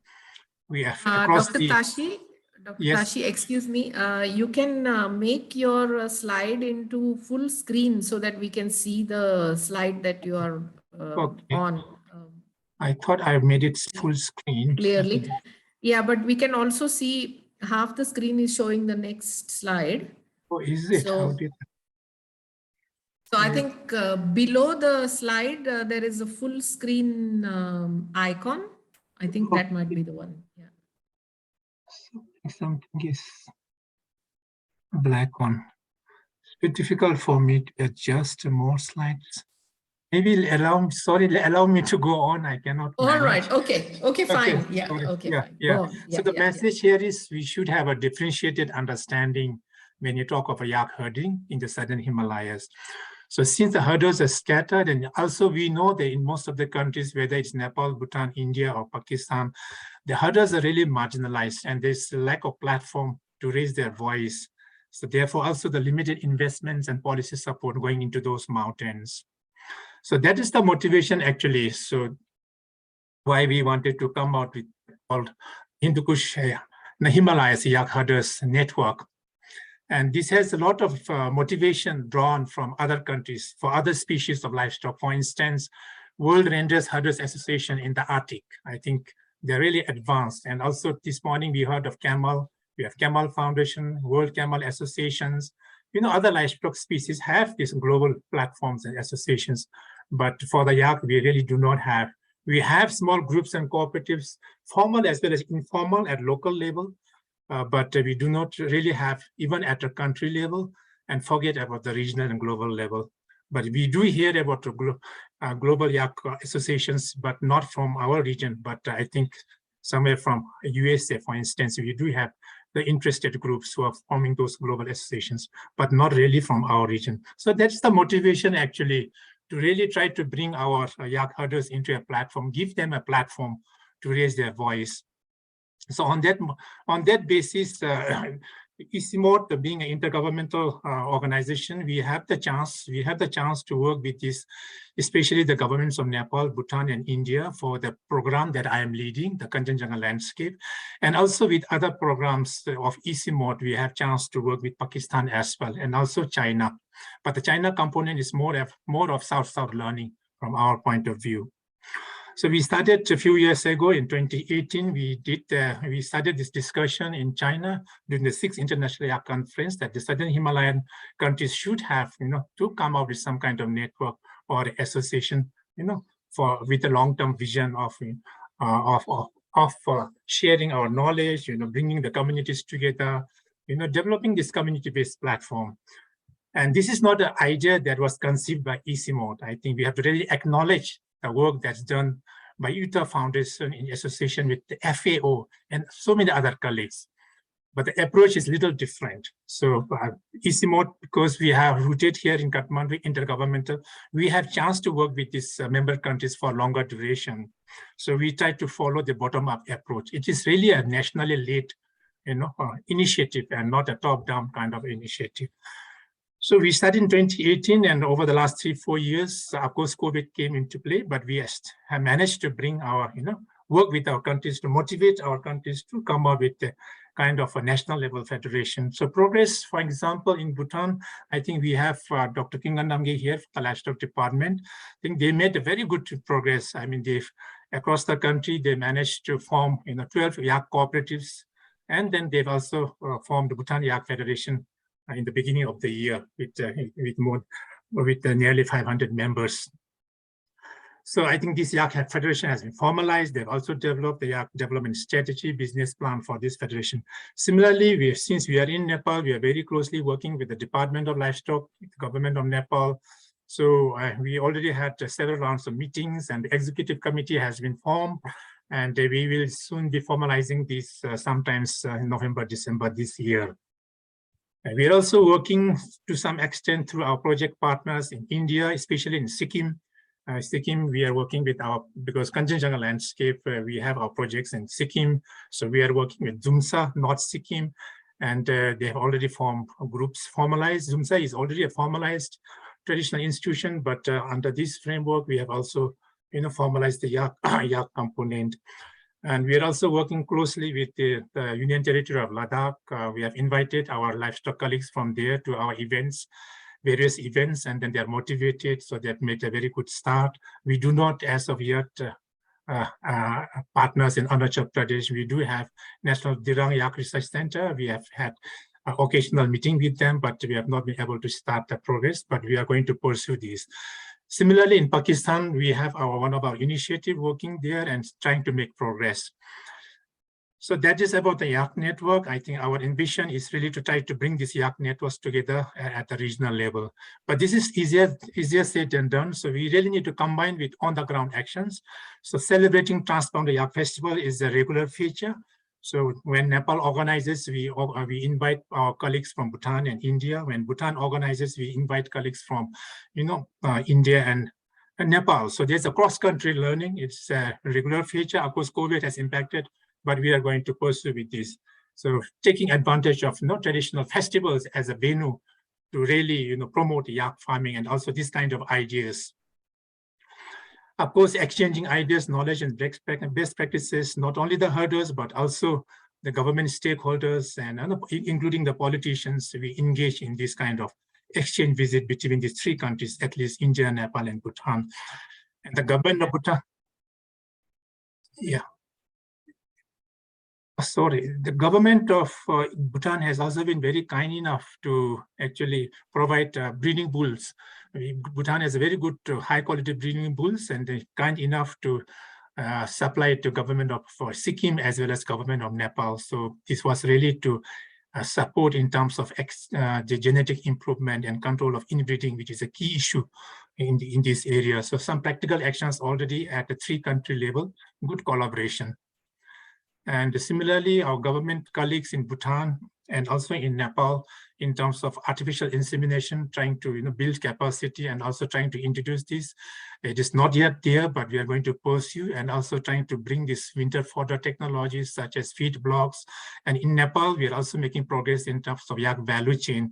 Public-private partnership has been initiated in our landscapes. They already have a good program, but we have also initiated in our landscape through a different approach. So in terms of way forward, we will continue this process of formalize these national yak federations or association and try to federate at a regional level, and hoping that in 2026, when we celebrate International Year of Rangelands, we should be able to launch this Hindu Kush Himalaya Yak Herders Network. So that is the idea.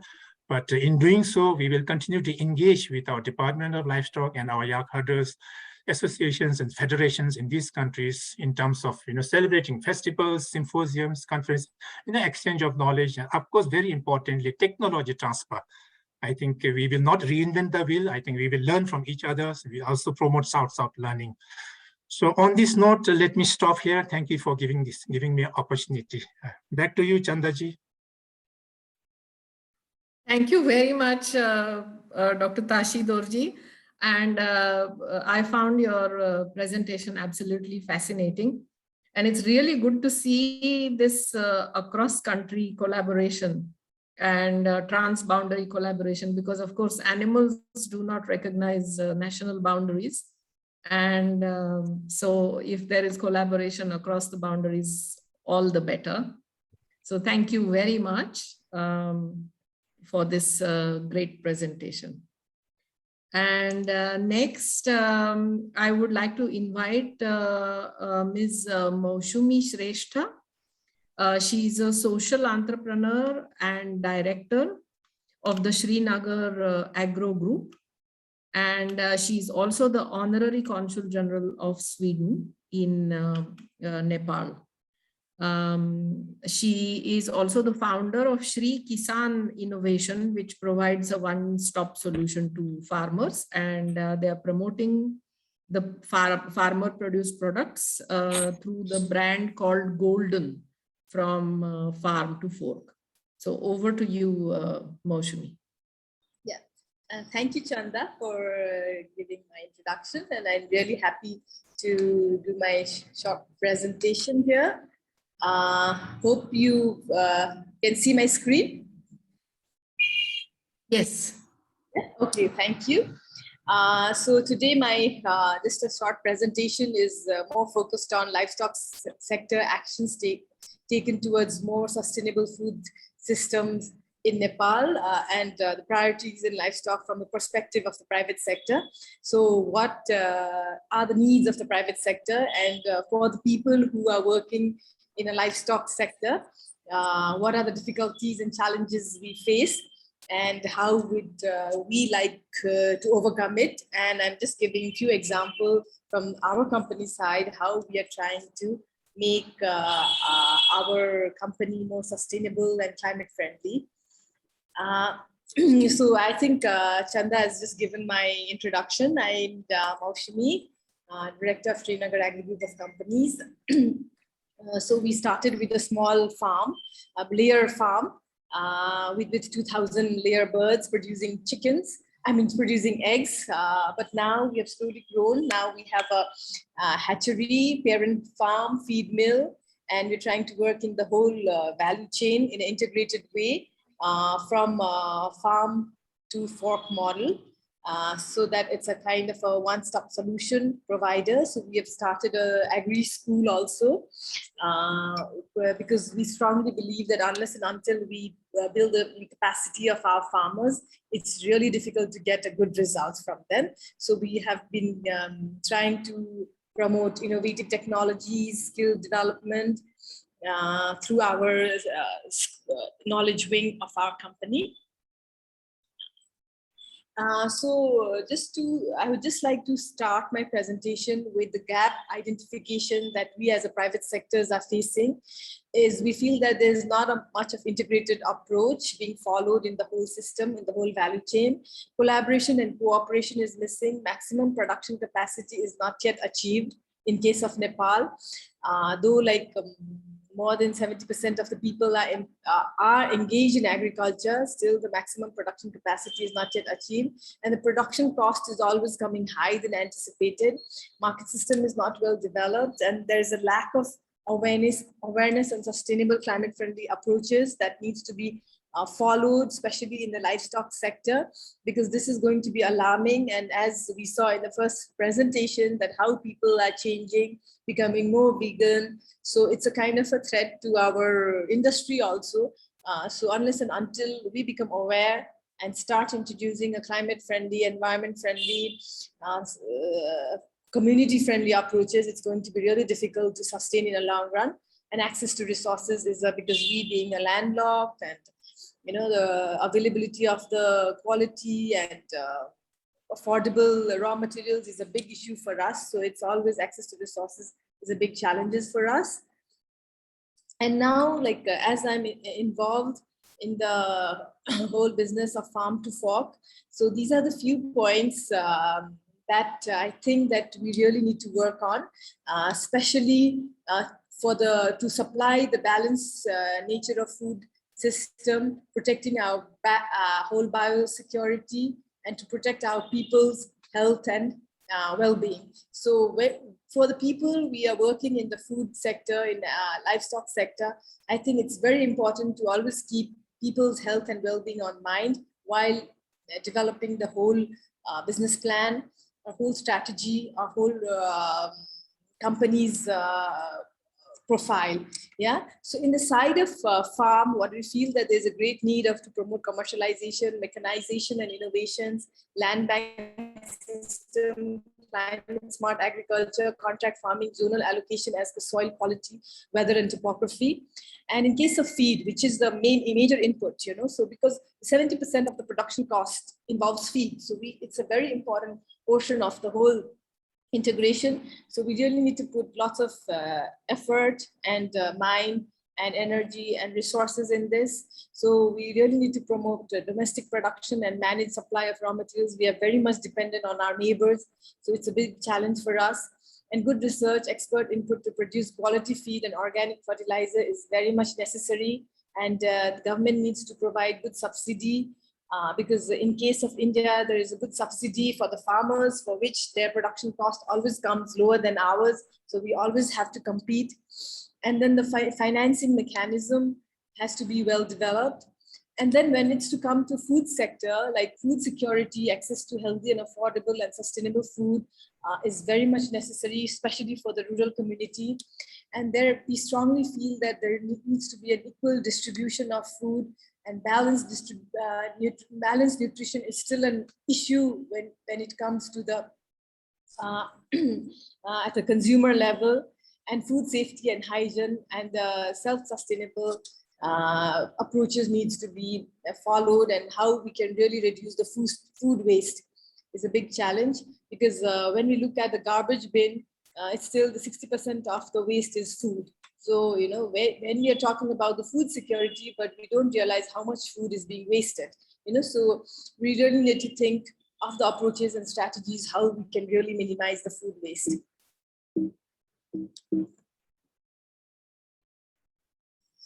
And then when we look at the whole value chain, so we feel that there are few actors or players, you know, which really plays an important role in transforming the whole system. So especially on the input side, there is a great need for the need of a quality seed, calf, chicks, and fingerlings, hybrid that matches the local environment and ecology.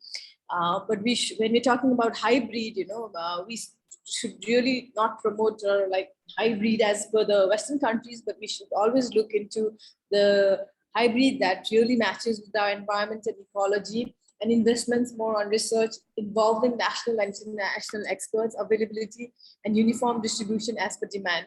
And then I strongly feel that in case of Nepal, you know, there is a huge gap in the processing unit because there's lots of production at the farmers level, but the value addition in the right way, in a hygienic way, is not being done, so that we get a value addition or right price for the product that we are producing.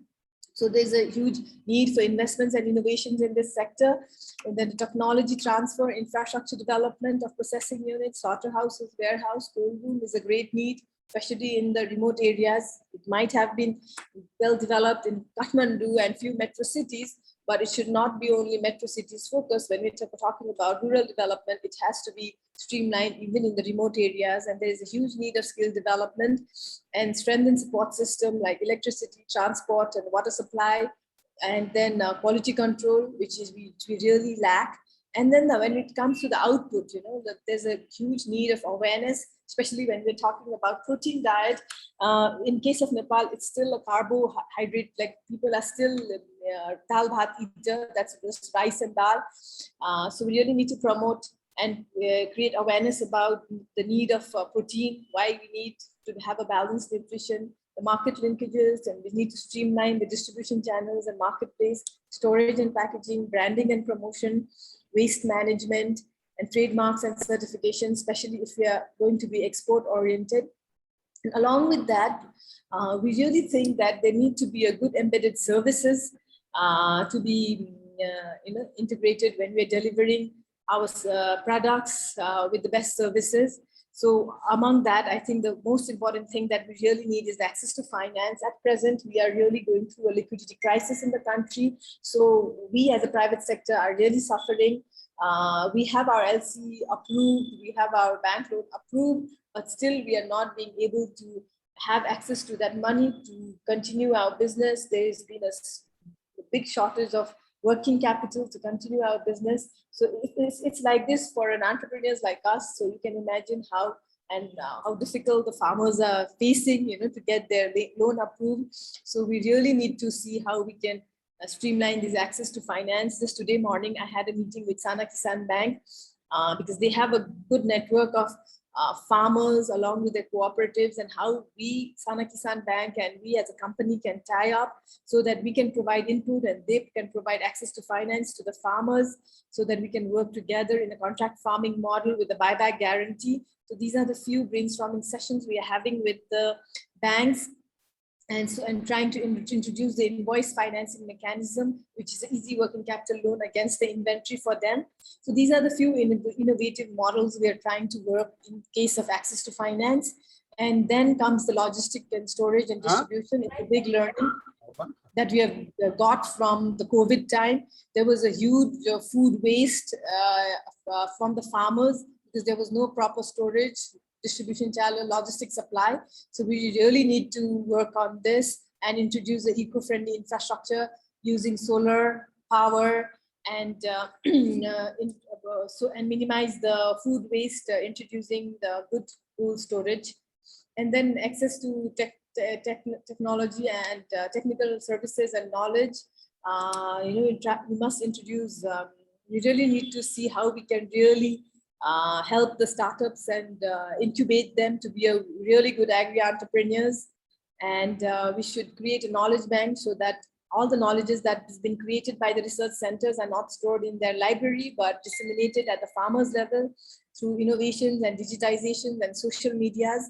So really happy to see these days that farmers are being very social media friendly, and their knowledge they are getting really aware about the technologies and innovations with the help of all kinds of social medias.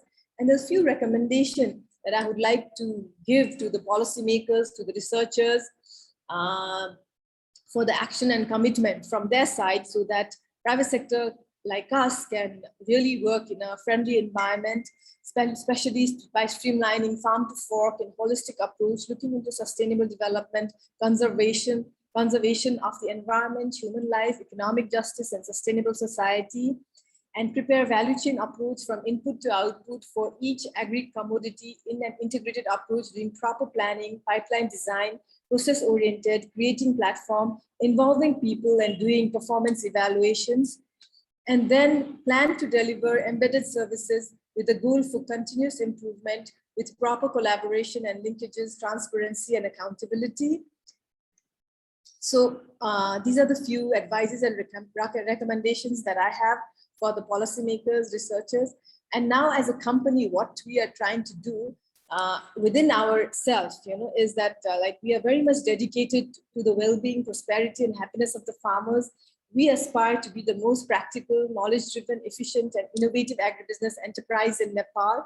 So to streamline this, the framework that we have used is an ESG model. ESG model is the systematic approach for identifying, assessing and integrating the economic, environment and social impacts of a business on a society as well as the environment. We strongly feel that just preaching or just lecturing is not enough. We have to imply all these policies, philosophies and approaches practically within our company, implement it within ourselves, then only there will be a change in society. So we are a strong believer of that, and we have already developed the ESG model within the company with the goal for 2023. These are the few examples that I've just listed down here, especially in case of environment. We are really conscious about water and waste management. So we are really trying to see how we can manage waste in a safe and environmentally sound manner that complies with all applicable federal, state, and local regulations. And from the social aspects, we are really trying to see on the food security so that the increased productivity for new farmers utilizing Srinagar practices and products compared to previous practices. So we don't want any non-discrimination and equal opportunity. We want to really attract and develop and retain a diverse, inclusive and competent workforce, and we want to be very gender friendly. And we have already just recently developed the safeguarding policy for our female staff so that they feel safe when they come to our company and work with us. And then local communities, because when we are working in the agriculture sector, local communities are our key assets. They are our major clients. So we think that investment on our local community is the best way to expand our business.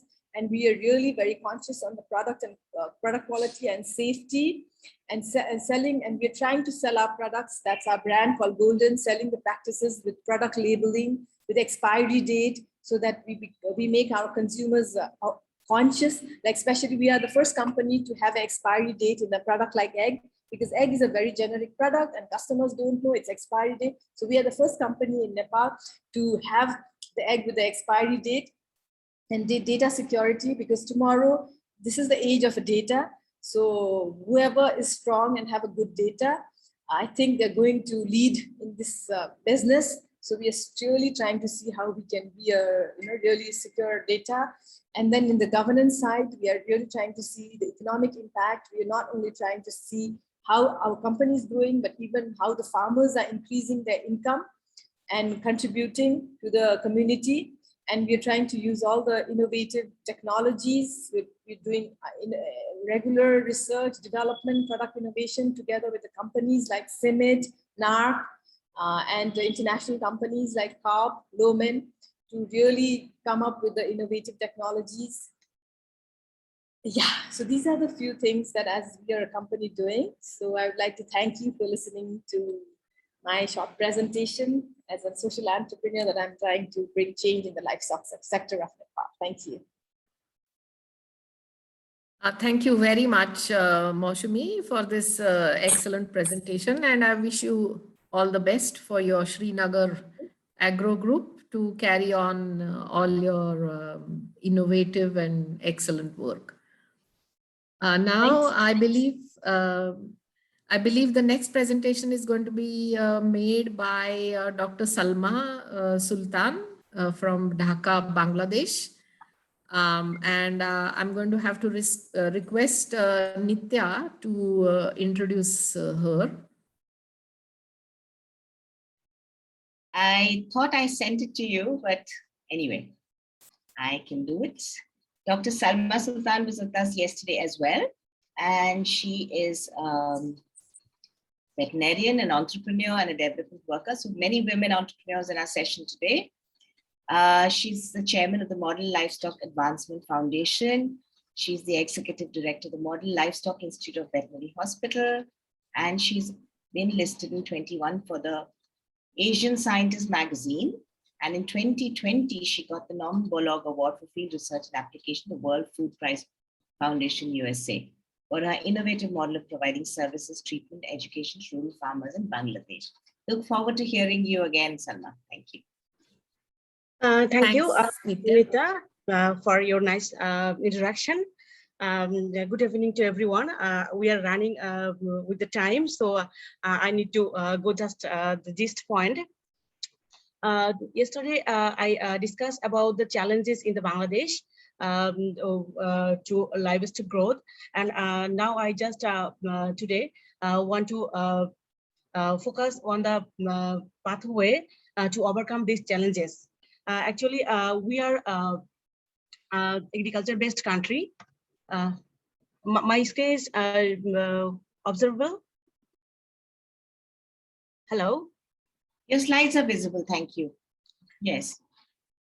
Our country is agro-based country, and our mainly agriculture, crop agriculture, and livestock agriculture, and overall agriculture, its GDP is 13.44%, and it's mostly we are now available in our meat and egg production. And I mentioned yesterday that this meat is from the poultry meat, not the cattle, buffalo, or sheep goats.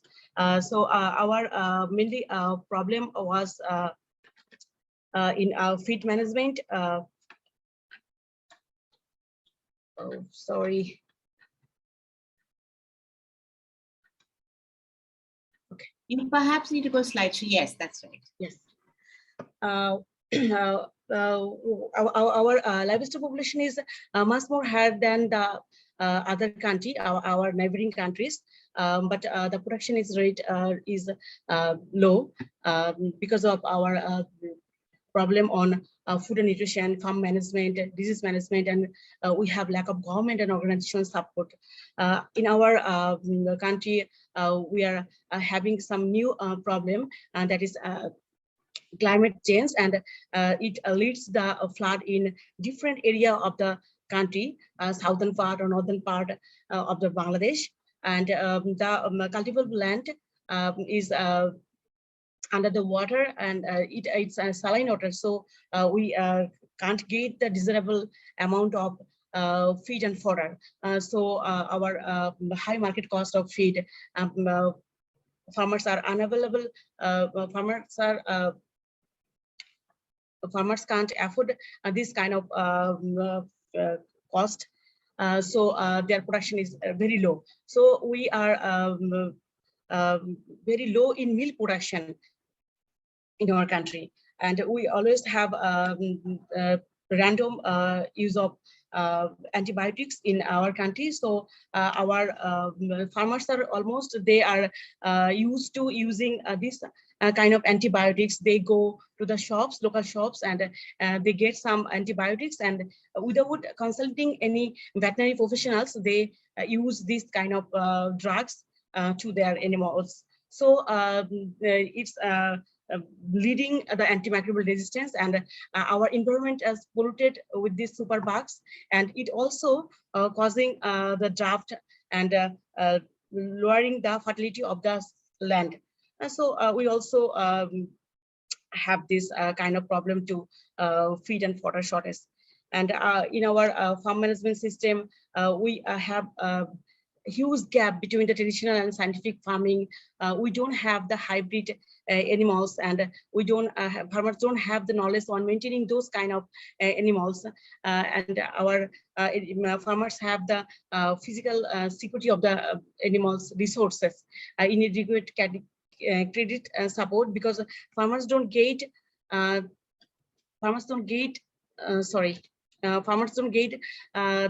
support from the government. They don't get the proper subsidy from the government, and the financial institution like as bank doesn't give them credit without collateral. So they have this problem. And in our disease management system, yesterday I mentioned that emerging diseases are very high rate in the Bangladesh, like LSD, mastitis, FMD, in case of dark cholera, in case of poultry, ND. It's a common phase in the South Asian country, and we are also having this kind of problem. And we don't have this enough manpower in our veterinary profession. So we don't have the veterinary nurse, paravet. So farmers are getting the service their own or the local quack. So this is leading our livestock production is becoming low. And government have the lack of policy and monitoring system. In 2019, government changed the act. This is the Veterinary Council Act. There they included some legislation, and they are trying to focusing this policy. More sadly, I'm saying that we don't have a food safety practice in Bangladesh and animal welfare practice. We are surplusing production in poultry meat and egg meat, but they are not really safe, pathogen safe, or the antimicrobial or chemicals residue. So this is the challenge for livestock growth in the Bangladesh. We have less investment in research, livestock research, and our technology are running behind the new technology world. We don't have the animal IT base or data bank actually. Our main focus area is increasing livestock production, commercial production, and its market linkage. To build a good market linkage, but we have the problem, and I find out this some problem, some action plan that can improve our livestock production and the further need of this livestock production. Firstly, I can mention the development human research, because to develop human research to operate livestock farm effectively and deliver proper health service need trained farmers, entrepreneurs, and service provider. Governments and some service providers, FAO, SA, Dhaka, and governments, the World Bank supported project, LDDP project, that is a livestock and dairy development project, are now running these kind of activities. And another most important things is providing upgrade veterinary service. This is really shocking that our Bangladesh have lack of private veterinary hospital. My organization, Model Livestock Advancement Foundation, is the first organization that introduced outdoor veterinary hospital in Bangladesh. That's why I got the award for the extension service from World Food Prize Foundation. So we need actually veterinary service, update veterinary service with evidence-based laboratory services. So that we can taste blood sample, urine, and give farmers to the evidence-based health service, so that no unwanted drugs are go through this animal's body.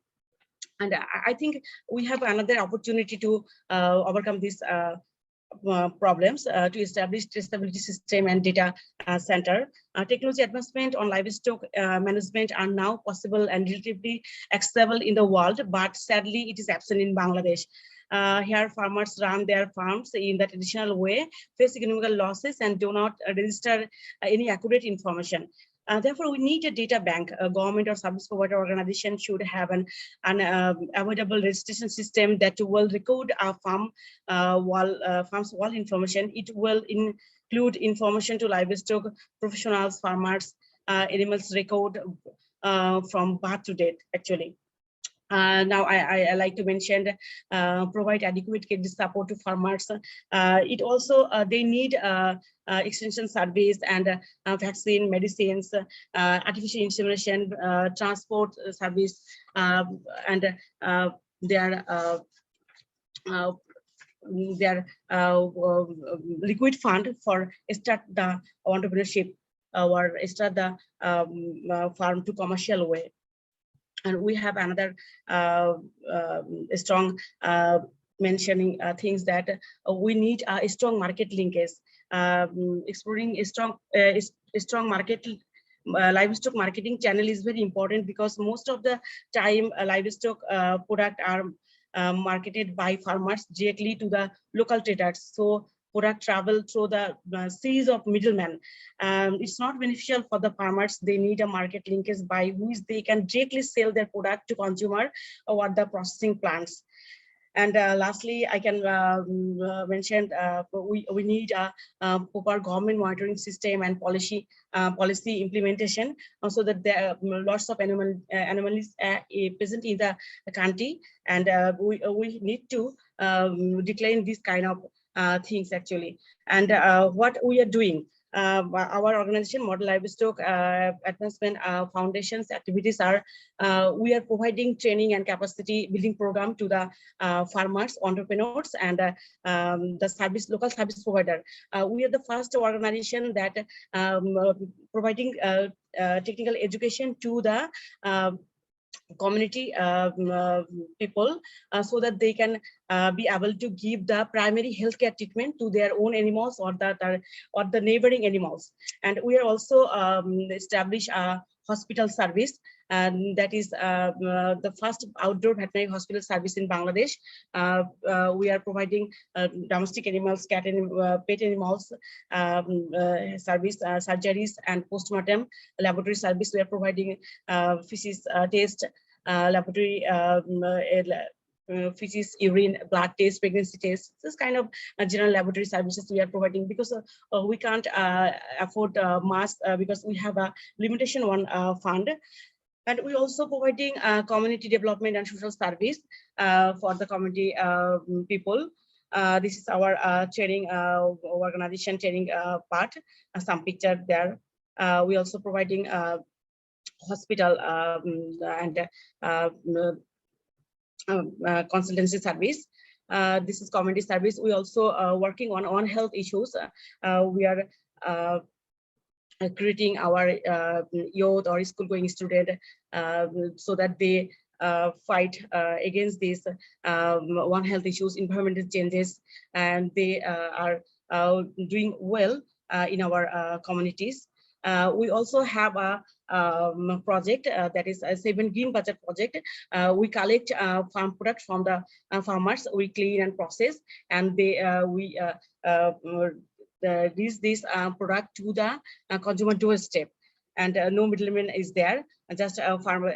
These farmers are our beneficiaries. We provide them training and veterinary service or health service to them. And our milestone, we provided animal health support to more than 10,000 farmers, provided 1,000 entrepreneurs, created 300 livestock service provider, and created to 200 female livestock community worker. One Health, we provided training to 5,000 students, and awareness disseminated among 200 butchers. This is all about. Thank you so very much. I am really went so fast, so maintaining the time. Thank you. Thank you very much, Dr. Salma, for your excellent presentation. And it was clear to us from your presentation that despite a lot of constraints and limitations, that your organization is really trying to do excellent work to help the smallholder farmers and livestock keepers. So all the best for your work. Thank you. Right. So shall I say a few words, or are we out of time, Nitya? Chanda, you could say a few words. If you feel up to it, we could field a couple of questions if they're very pressing questions. So I'll just say what my observations are from this session. And those are that the South Asia region is a very interesting region from the livestock point of view, because it has a large human and livestock population.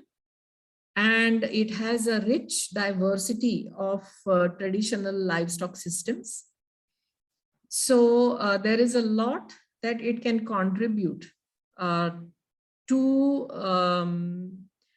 the agenda for keeping livestock systems and livestock production within planetary boundaries. But at the same time, the smallholder livestock keepers do have a lot of constraints and limitations. Now, we have seen through many of these enlightening presentations from India, Pakistan, Nepal, Bhutan, and Bangladesh and Sri Lanka, about how efforts are being made to remove these constraints faced by the smallholders. And at the same time, it is also interesting to see that in many of the countries, the organized poultry meat production, although it may not be exactly ecologically friendly or even sustainable, one can say, but that poultry production is providing is bridging the gap between the demand for protein and the supply of it. So these are all the factors that we need to keep in mind while thinking about not letting our livestock production systems go beyond the planetary boundaries. So if there are any questions, you can ask them, although we've only got a few minutes left, I think.